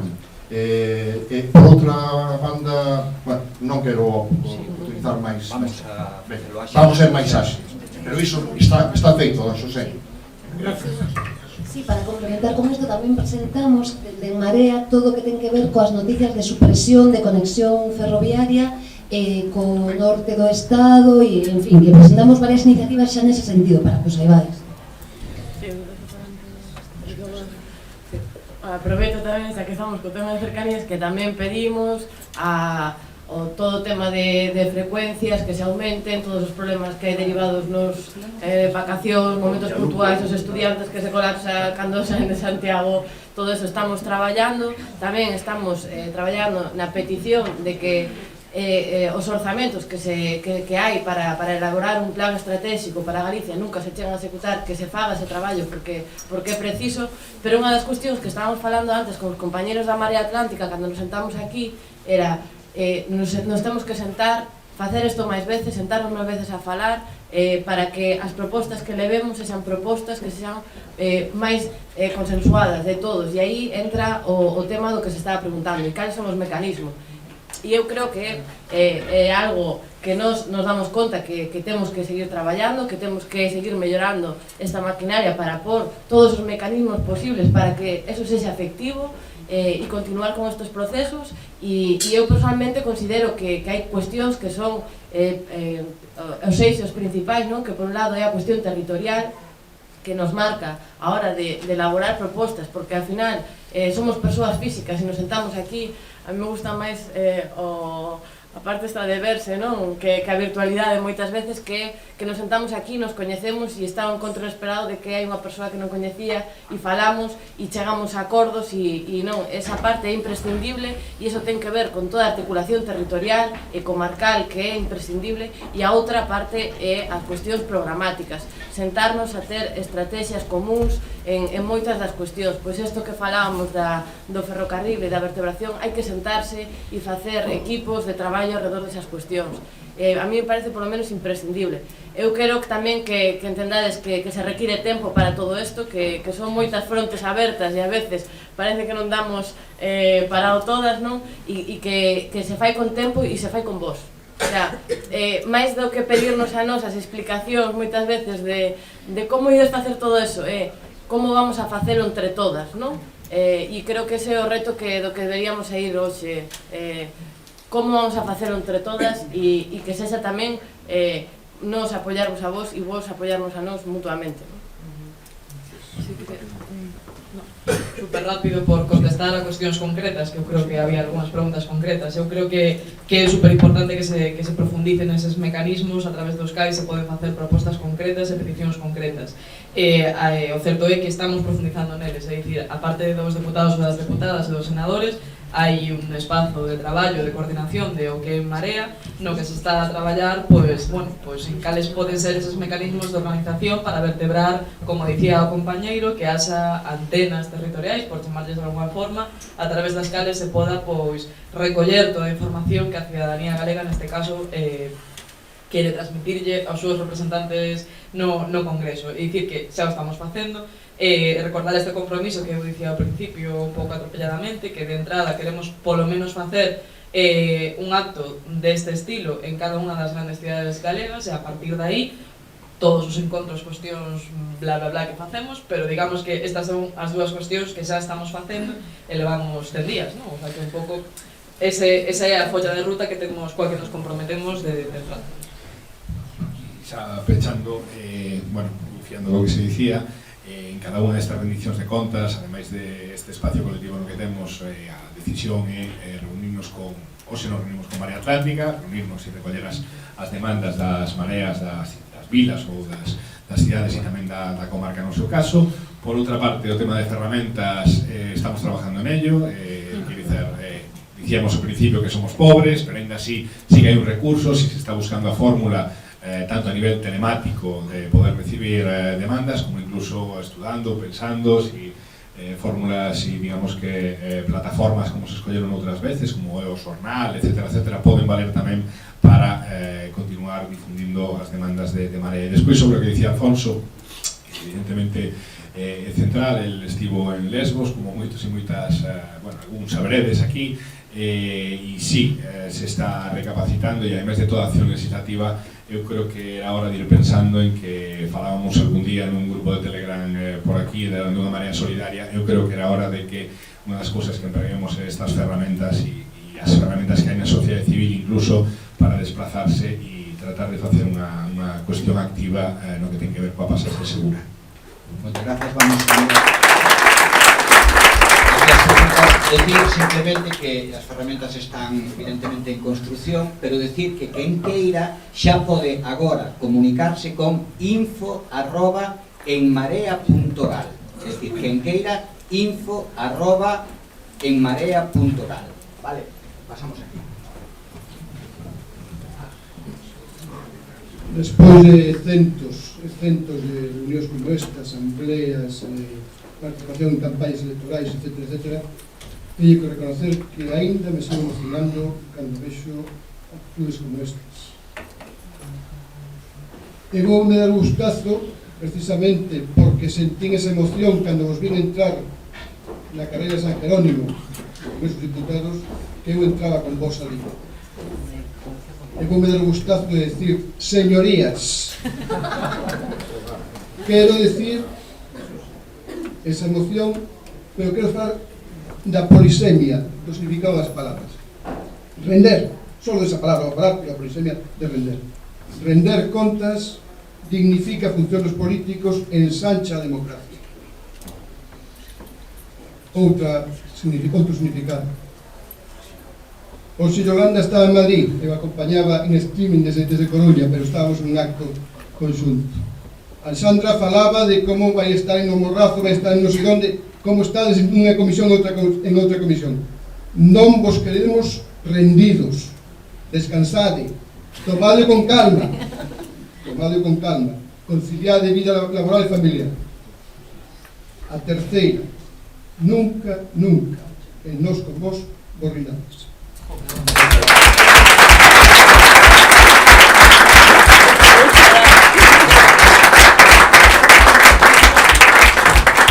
Sí, hola, boas tardes. Agradezo que esteñades aquí, aínda que penso que, dada a nosa política, é o vosso deber. Eu estou bastante descontento como se levou o acordo de partidos que non confluencia en Marea. Vou a ser bastante crítico. E me gustaría facervos unha pregunta, porque eu teño un documento que non sei se é verdade e me gustaría que me contestades se é verdade. Hai parece ser que no punto 11 do acordo de Marea di exactamente: se garantizará que la persona que ocupa este segundo puesto na lista por las provincias de Pontevedra e A Coruña, en el caso de que nos salgan elegidas, está escrito en castelán, sí. estarán contratadas dentro del staff del grupo parlamentario e internamente tendrán la legitimidad de un cargo electo a través de su inclusión en la dirección del grupo, con todo lo que ello conlleva. De igual forma, si un partido tiene que ceder en función de la rotatividad, su acta de diputado o diputada tendrá una compensación con presencia en el staff.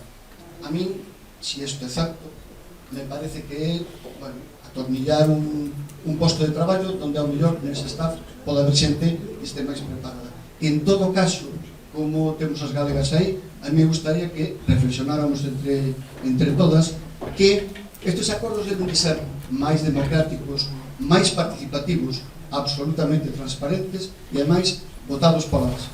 Gracias.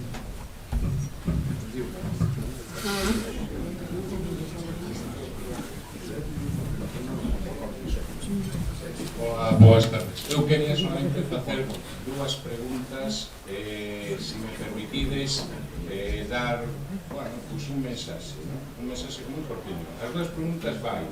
Unha, se tedes algunha proposta para a lei hipotecaria deste país que está declarada ilegal polos tribunales de justiza. A segunda, a derogación da lei Mordaza, porque hoxe en día, mañá, o luns, esta é a noticia, temos aquí un compañeiro que vai a ter un xuicio o luns no edificio Pro ás 10 da mañá por a lei Mordaza. É Nicanor, un home de 70 e tantos anos. É dicir, eu quería saber se tedes en conta todo isto, non? Nada. Creo que había outra pregunta aquí, vamos. Eu súmome o que decía que el señores e señores diputados, bueno, son Bernabé, gustaríame saber cal van ser as primeira batería de propostas que se van levar ás comisións exteriores e de relacións con a Unión Europea. Gracias. Como queda unha que os saiba, vamos votar e despois estamos votando. Bueno, perdonad que hable en castellano porque a mí lo de gallego se me da fatal. Me llamo Yolanda y trabajo en lo que aquí llaman bienestar, pero que yo llamo malestar. Entonces hay una cosa, Masconiana, bueno, pues nos habla de Lesbos, y a mí en mi trabajo diario, en el que estoy viendo desgracia tras desgracia, me preocupan muchísimo los EMAs, los menores no acompañados, que tenemos muchísimos. Me preocupa muchísimo lo que pasa con todos aquellos críos que hasta los 18 años están en instituciones de protección o algo así, y a partir de los 18 años los largan a la calle y algunos, bueno, pues pueden salir o si tienen la suerte salen, pero una gran parte se queda pues en el camino. Y me preocupa muchísimo todo aquello que ha aprovechado el Partido Popular, como por ejemplo leyes de acompañamiento de los presupuestos, en las que ha metido colado restricciones o recortes a derechos sociales de los más necesitados. En la propia ley de acompañamiento de los presupuestos, que es que me parece el colmo. Y bueno, pues simplemente de añadir eso. ¿Vale? Xa pasamos a responder, como dixades.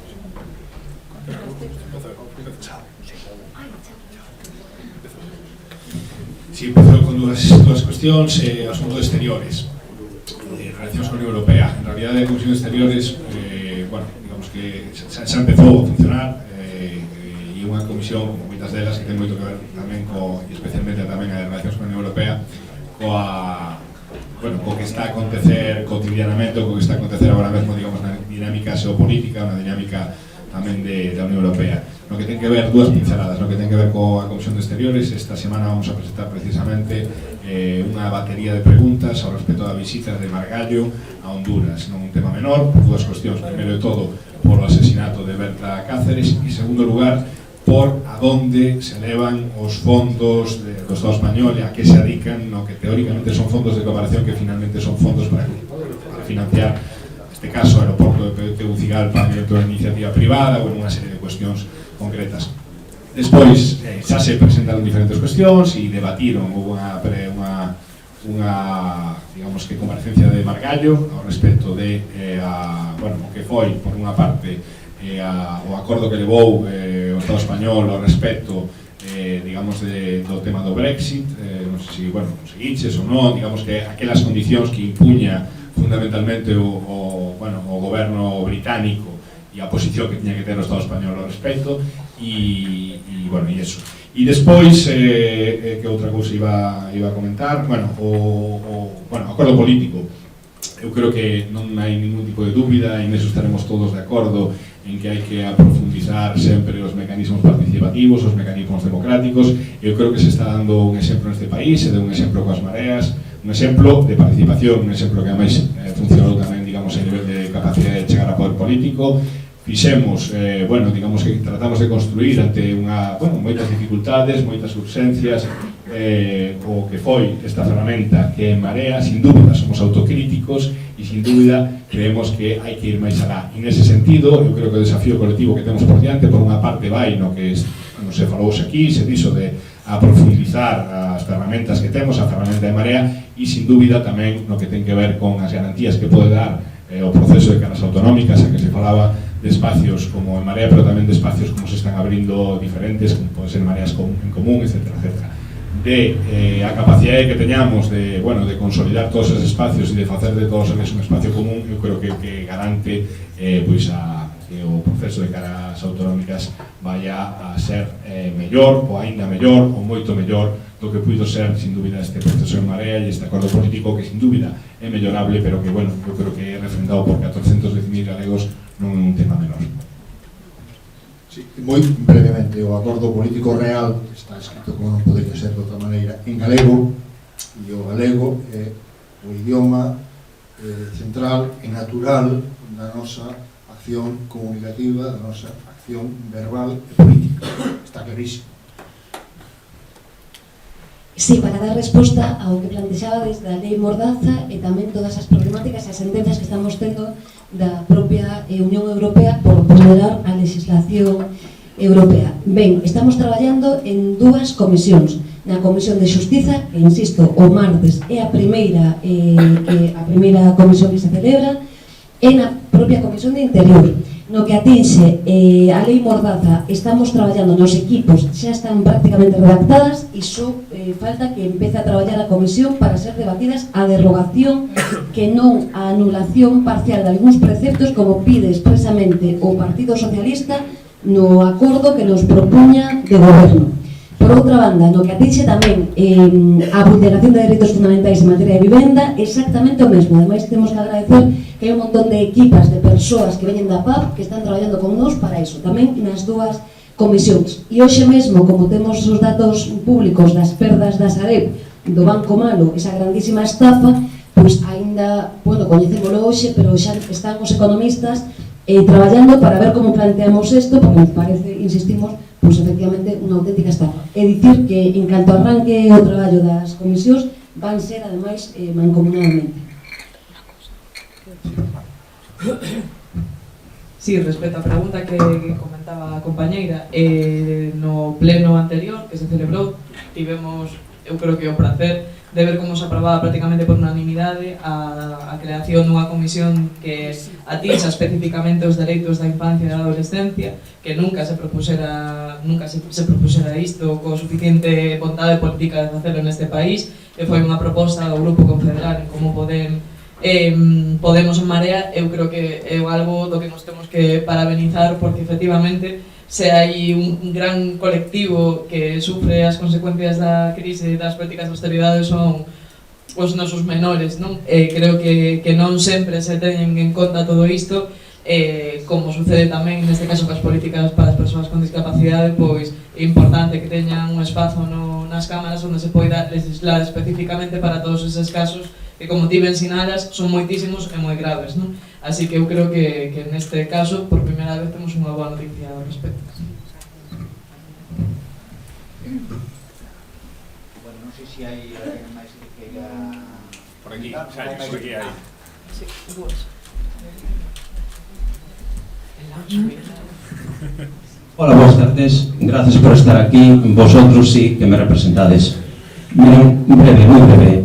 Estamos falando de recuperar servicios sociais, todo o que perdimos durante estes anos, todo o que podamos facer aquí no Estado pode ser perdido por o que está a acontecer en Europa. Podo de menos falar dun tema que son os tratados de libre comercio, o tratado TISA, CETA e TTIP. É un tema que o mellor sobrepasa un pouco, pero me gustaría que comentaras algo sobre ese tema. Gracias.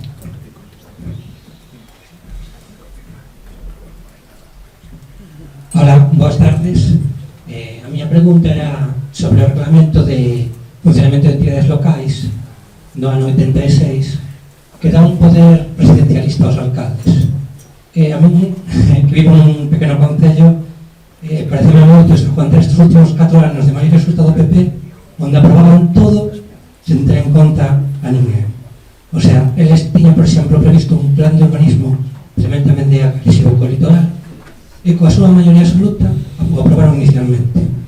E agora, nestas eleccións, gracias a 10 votos que obtivemos, entre todos a oposición podemos parar ese plan tan agresivo que iba a aprobar no Concello de Cabanas. Entón, me gustaría saber si se podía intentar modificar ese reglamento do ano 86 para quitarle tanto poder a estos alcaldes déspotas e buscar eso, unha forma de proteger o noso litoral.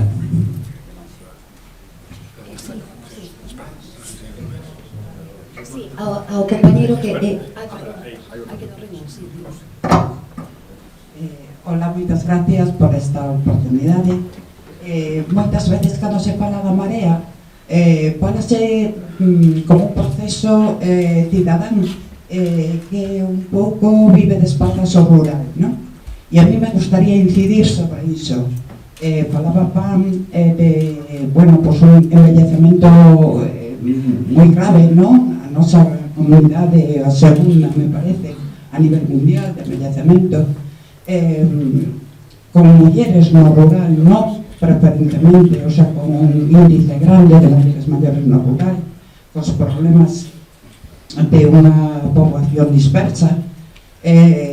Tamén o noso problema, os sectores primarios, os sectores agrarios e gandeiros, que están afectados. Hoxe víamos, non, que Leite Río se nega a coller, bueno, pues eso, os produtores de leite. Vemos como ese sector, que son pequenas explotacións, están pechando un número increíble durante estos últimos anos, e vemos como 7 distribuidoras comerciales representan o 90% da nosa alimentación, non? E tamén vemos como manantiales de augas galegas están sendo explotadas por Coca-Cola, por exemplo, non?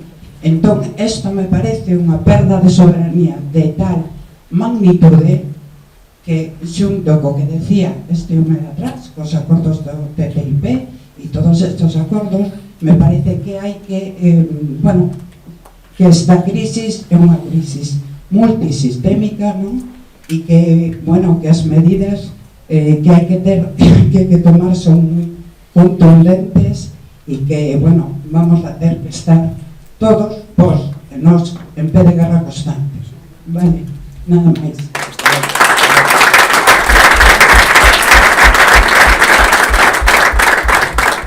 Hola, chamome Pablo. Quería comentar, bueno, ou preguntar por un aspecto que é o aspecto do emprego, que vexo pola relación que fixeche desde a presencia pois nas distintas comisións que en Marea non están na comisión de emprego ou non entendí que está vedes nesa, de acordo, penso que sí que pois quería saber un pouco nese ámbito que iniciativas por parte de Marea se fixeron e despois quería facer tamén que se tivera en conta o ser un pouco voz tamén do colectivo, que é o colectivo dos empregados públicos, pero o colectivo dos empregados públicos na parte máis todavía máis tocada e máis débil que a dos interinos, da que nunca se fala, que foi o gran colectivo, o inmenso colectivo gran castigado da crise, que en moitos casos perdeu moitos postos de traballo, que non tivo a garantía que ten os titulares funcionarios que han sofrido numerosos recortes, moitos máis que os titulares, o sea, que os funcionarios en sí,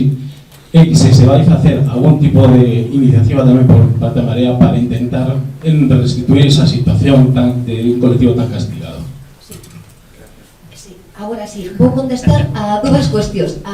Deste lado final, sí que estamos na Comisión de Emprego e Seguridade Social, estou eu, o portavoz da Comisión de Emprego é Alberto Orrastas, que non se ducha, como sabedes que nos dixo a señora presidenta Celia Villalobos, ese señor, e temos unha portavoz da Xunta, que é unha compañeira catalá, que é Aina Vidal, que estamos en nela, vamos.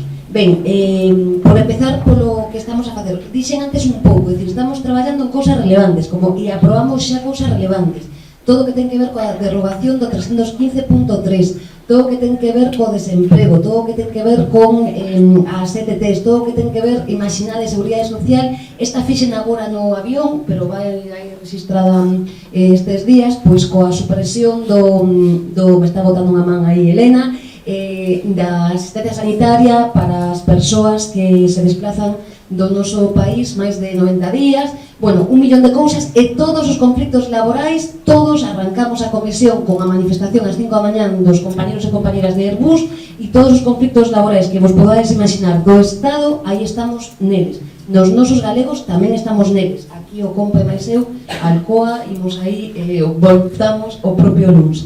É certo, o que dis, que aínda non fixemos un traballo e o discutimos na comisión, que no que atinxe aos empregados e empregadas públicas é unha cousa relevante que nos dicían hoxe pola mañán no acto no que había miles de seres humanos en Madrid, que era que tomemos en serio a necesaria reforma do Estatuto Básico do Empregado Público, do empregado e empregada pública. Por tanto, anotamos, non é que vos teñamos esquecidos, senón que non damos feitos, pero ten razón, estamos a falar, cando falamos de empregados e empregadas públicas, estaba aquí tamén a compañeira que falaba antes, pois de sanidade, de educación, da dependencia, de xustiza, de cousas que son vitais, por tanto, sin lugar a dúbidas, sí. E despois, no que tamén decía o compañeiro ali atrás, a Comisión de Facenda, na que eu non estou, pero si asistín, porque fun debatir un tema de Facenda, o sea, depende de Facenda, porque a SEPI depende do Ministerio de Facenda de Montoro e non depende de Industria, fun defender un tema de sector naval, pero nesa comisión os nosos compañeros e compañeras trataron a primeira iniciativa, que era instar e gañámola a derogación da reforma maldita contra a reforma da mudanza da lei de bases de réxime local, esa lei contra a que estamos pelexando, o que nos quere indicar que estamos gañando cousas nas comisións, que temos unha maioría parlamentar, non, que permite cambiar realmente as cousas, non? O que nos falta é un goberno do cambio para poder incidir na vida real das persoas.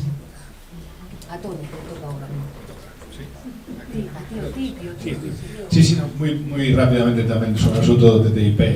Hai xa presentadas non unha, sino varias iniciativas, pero aí vou facer a labora inversa, e é que, bueno, a reflexión, vamos, eu creo que hai en moitos sitios a nivel europeo, pero tamén a nivel continental, en Australia, etcétera, onde a ofensiva social contra o TTIP está sendo moito máis forte.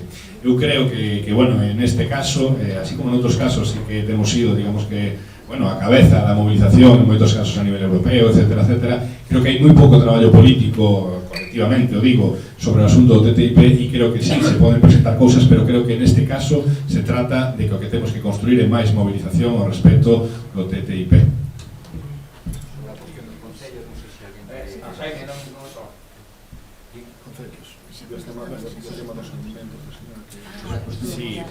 Sí, o sea, eu creo que era unha reflexión, me refiro, todo o tema, todo o asunto de como, bueno, era por unha parte a cuestión demográfica, por outra parte a cuestión de os nosos sectores productivos, de todo o que está acontecendo, e máis fiaches co asunto do TTIP. De acordo, recollido e a traballar menos. Sí, como un elemento, engadir máis a súa intervención, que tamén estamos traballando sobre conceptos que consideramos necesarios como soberanía alimentaria ou relocalización, para precisamente loitar contra o estrago que está a causar o modelo actual de distribución de alimentos, coa súa pésima pésima ou baixa calidade en moitas ocasións, e crear realmente, e aí Yolanda ten razón, claro, se hai un goberno do cambio poderemos actuar de forma inmediata en moitos elementos, pero nós estamos xa actuando, traballando, construindo, haxa un novo goberno, hai un goberno en funcións, oxalá sexa de función, como decía Manolo Roca, pero estamos traballando xa con esa normalidade como se xa existise un campo aberto, e todo ese traballo que están facendo, pois non só ten incidencia xa real nas comisións, que a ten, percíbese ali, percíbese a todos os grupos parlamentarios, sino que queda feito en ese terreo que é sumamente importante da soberanía alimentaria e a relocalización da produción de alimentos en Galicia. Ben, como hai aquí algunhas palabras pedidas, como xa empeza a marchar a xente, eu case agradecería, se vos parece, que abramos unha última quenda, quen queira que diga a posibilidade de falar, pero casi, se vos parece, facemos esta última quenda e logo que respondan e xa empezamos o acto. Hola, vos, chamome José, chamome Pepe, empezo chamándoos señorías. E vos chamo señorías como unha mostra de respeito, orgullo e satisfacción, non por outra cousa. Nunca pensei na miña vida que iba a poder atoparme cunhas señorías que me representen. E vos lo digo como unha mostra máis que nada de cariño, porque sei que é moi difícil o que facedes, e por iso quero que vos contedes, é o que podo facer. Esa é a introducción. E logo, a segunda parte, eu non sei se foi a Alessandra que o dixo, que deime con unha cousa que é facer cousas en propositivo. Eu creo que un defecto que tivemos sempre a esquerda é que somos reactivos. E creo que, dixéchelo ti, non sei se fuches ti, e senón, eu creo que unha cousa que pode lograrse en Marea, non sei se o pensades, é que Galicia de 2030 ou 2040 se ten que empezar a salvar agora. Entonces creo que Marea ten que ser o eixo, empezar a propoñer, a soñar a Galicia do 2030, porque senón vamos a salvar as augas, como decía unha compañeira, e vamos a salvar os ferrocarriles, e vamos a facer un montón de cousas, pero vamos a remolque. Entonces creo que esta é unha oportunidade estupenda. E o segundo, en relación ca política internacional, eu estou farto dos viaxes e de ir aos sitios. Eu creo que temos o que pasa con Turquía, hai que denuncialo, hai que poñer en evidencia o PSOE, porque o PSOE é cómplice de todo isto. Desgraciadamente, hoxe tamén Siriza parece que é cómplice tamén deso. Eso hai que denuncialo, creo que é un elemento político importante, e a mí me gustaría moito verte a ti ou ver a toda a xente de Marea denunciando alto e claro e en negrita o que se está a facer con Turquía. Para rematar, o adversario está fora, cicais incluso o enemigo está fora de aquí. Témolo que recordar en todo momento.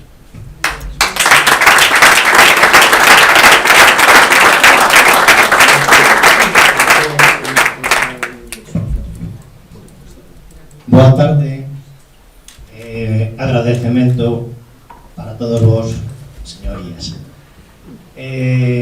A pregunta que vou facer é máis que unha pregunta, é unha cuestión que me empeza a preocupar. Se está xestando unha visita de parlamentarios europeos, da Comisión Europea, para tratar o tema da pesca en Galicia. Tema non menor, sin lugar a dúbidas. Esa visita ven con tanto retraso que agora non sei que van a ver, porque pesca xa non temos. Polo tanto, me dá a impresión de que se fai esa visita de parlamentarios europeos para tentar ou saber como está o sector pesqueiro en Galiza, pero lo que realmente se ven a resolver pode ser las subvencións para retirar os poucos barcos que teñen los grandes armadores. E, polo tanto, o único que os digo é que estemos expectantes e que teñamos en conta que a pesca que nos queda, a pouca pesca que nos queda, se desenrola na costa galega e as competencias son da Xunta. A partir de aí, pois, expectación e control de o que se vai a tratar en esa ronda que se vai dar na Galiza. Moitas gracias. Alguén máis quere falar agora ou que cale hasta dentro de unha semana, de semana? Alguén quere máis ou non? Bueno, se non, eu teño esa palabra, simplemente facer tres reflexións así ultra rápidas. Unha, decir que facer unha pregunta en alto. Vos coñecedes algún grupo parlamentario que fixera rendición de contas en este país así de forma colectiva? Non coñezo apenas ningún caso de estos. Quer decir, tamén con isto estamos facendo historia. Segunda reflexión, creo que aquí algunhas das cousas que se estaban dicindo, aquí está saindo moita razón, moito coñecemento, pero está saindo tamén moita emoción. Eu creo que é enorme que se lle chame a esta xente por señoría como cariño. Me parece que é algo moi grande.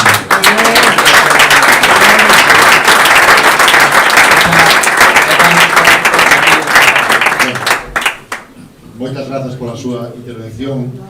Falaba Xaime Subiela do cariño de señoría. Eu, sinceramente, non me sinto señoría, pero agradezo esa metáfora, non? Como expresión de cariño. Eu formo parte, estou na Comisión de Cooperación Exterior e aí tócanos de cheo o tema dos refuxiados, tócanos de cheo o tema de Turquía e tócanos o tema o que fai a Unión Europea ao respecto. Nos conseguimos, forzamos en primeira instancia, fomos os primeiros que forzamos e que abrimos esa vía que agora se materializou da comparecencia e non pudo negarse do presidente Rajoy, que debe ser Rajoy, no galego real, o presidente Rajoy, para que compareza. O martes hai pleno e 48 horas despois, creo que é a comparecencia do presidente para explicar o tema dos refugiados e o tema que é vergoñento, e aí estivemos nós introducindo eso para que os demais grupos parlamentarios se sumasen, e sumáronse todos, agás o PP, pero conseguímoslo, en Marea conseguimos aí tamén, porque eu estou na Comisión de Cooperación Exterior, que sufriu tantos recortes no goberno deste señor. Ou seja, que ese tema sí que o temos como algo tamén prioritario, porque é un caso de auténtica vergoña cívica, a cal nos someten as políticas da Unión Europea que aplaude con tanto fervor o Partido Popular. Que non trato nada, é que nos está dando as gracias a nós e eu quero dar colectivamente as gracias a vos, porque hai un montón de persoas aquí que eu fui citando, vou citar agora a Pepe, que nos axudan todos os días facendo iniciativas colectivamente, e quero poñer en valor tamén, para tamén facer as cousas de outro xeito. E Pepe, e Felipe, e letrados, e Manolo Lago, e activistas, dan todos os días axudándonos para que as nosas iniciativas señan feitas como Dios manda, ou non sei se manda, só para tamén felicitarvos a vos.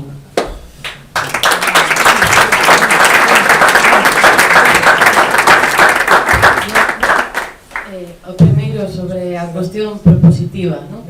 Eu creo que construímos o modelo das mareas en base á construción dun modelo de cidade, non? Eso foi como o elemento que permitiu artellar un espacio común. E eu creo que a construción do espacio de marea require que precisamente eso, non? Que avancemos do que é simplemente o modelo de cidade a un modelo da Galicia que queremos e que temos que desexala entre todos. E aí era no que eu decía antes, non? O tema de artellamento, nas cuestións tamén programáticas, sentarnos a desexar esa Galicia, non? E creo que temos moito que aprender dese proceso das mareas tamén en canto a reflexión que fai do modelo municipal, de outra forma de facer política, e iso tamén ten que ir reflexado na construción dende abaixo de ese deseño da Galicia que queremos, non? E ao que respecta do tema da pesca, creo que a Comisión xa foi a semana pasada, cando viñeron a Comisión Europea. Principalmente esa comisión, bueno, creo que foi pedida neste caso por Lidia Serra, que artellara esa comisión un pouco para pôr en valor e que viñeran a coñecer a realidade da pesca en Galicia. É certo que ela comentaba un día falando con ela, me decía que o diseño da xornada principalmente, bueno, pues pensaban que era para que coñecese a realidade do país, pero o Partido Popular e o Partido Socialista fixeron un contradiseño da visita e acabou sendo un pouco vir a visitar moitas veces precisamente non a quen defende a pesca, senón o contrario. E é evidente que estamos ante un momento moi crítico no que vamos a ver si se permite a supervivencia da pesca ou acaban con ela reformulándoa deixando só as grandes, as quenes poden competir nun sistema global e non esa pesca artesanal que moitas veces sufre a desprotección.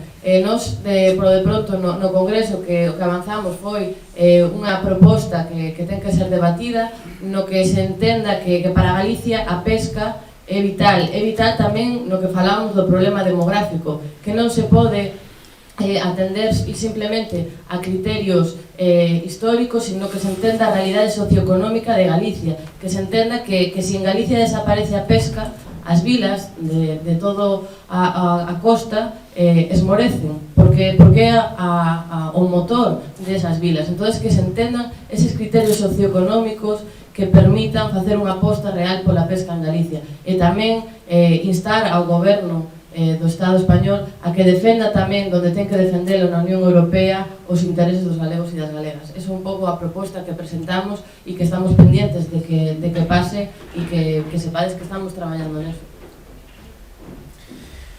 Tres cousas moi rápidas que antes se nos esquecía respecto á soberanía alimentar. Unha pincelada é que na proposta de goberno que se puso en riba mesa, se non me equivoco, a petición nos ademais se falaba de cambiar o nome, e non só nome, pero bueno, inicialmente o nome, que é unha cuestión importante do Ministerio de Medio Ambiente e Agricultura, e soberanía alimentaria.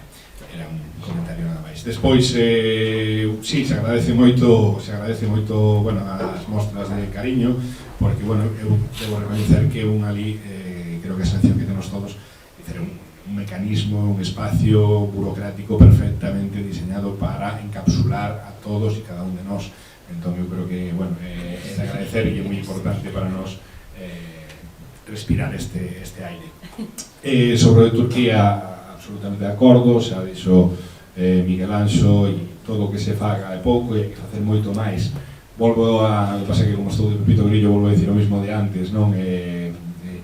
Na Comisión de Relación con a Unión Europea, que onde estou, viñeron, se pactou un texto respecto do acordo e da posición que ia a levar o Estado español a Europa.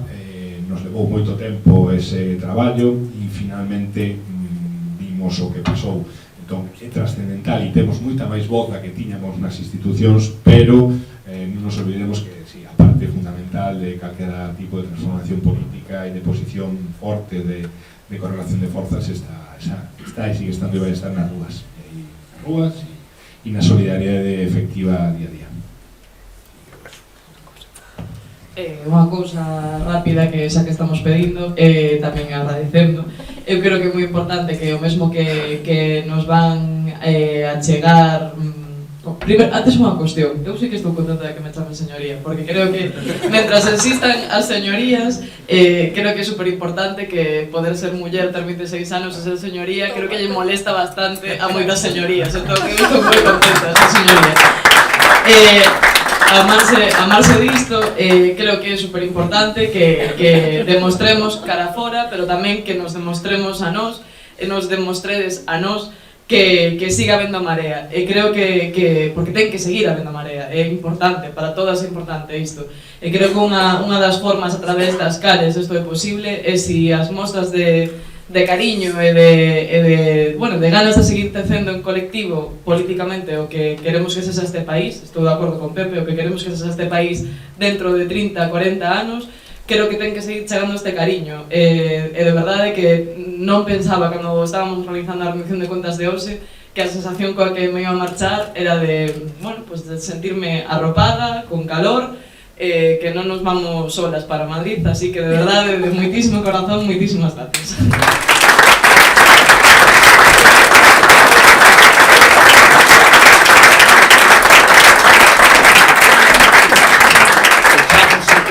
Saibades que os diputados que corresponden a esta circunscripción, que espero que votárades, son Tone e Yolanda, po cal, bueno, eles teñen a última palabra. Tone xa falou, non sei se Yolanda quere comentar algo. Peche. Arriba, hai marea. No, a ver, dúas cousas. Eu tamén creo o que dixo agora Pan, non? Realmente que isto é super positivo, pero mirad unha cousa, temos un reto enormísimo, e o reto enormísimo que temos que cambiar o noso país. E nós, que estamos hoxe aquí, estamos ali, que é un esforzo persoal brutal, polo queremos tamén comunicar. Temos fillas, temos fillos, estamos fora de casa, cambiamos cada día de hostal, andamos que parecemos nómadas. Estamos a facer isto por vos, non por nós, e por tanto o que vos pedimos é que colectivamente, entre todas e todos, asistemos a Malta e lle digamos aos que mandan, que están cagados de medo, que vamos a seguir enchendo e crecendo esta marea. Así que, adiante, a sumar, a facer iniciativas, a ir á rúa e a ter moita fuerza. E a ver...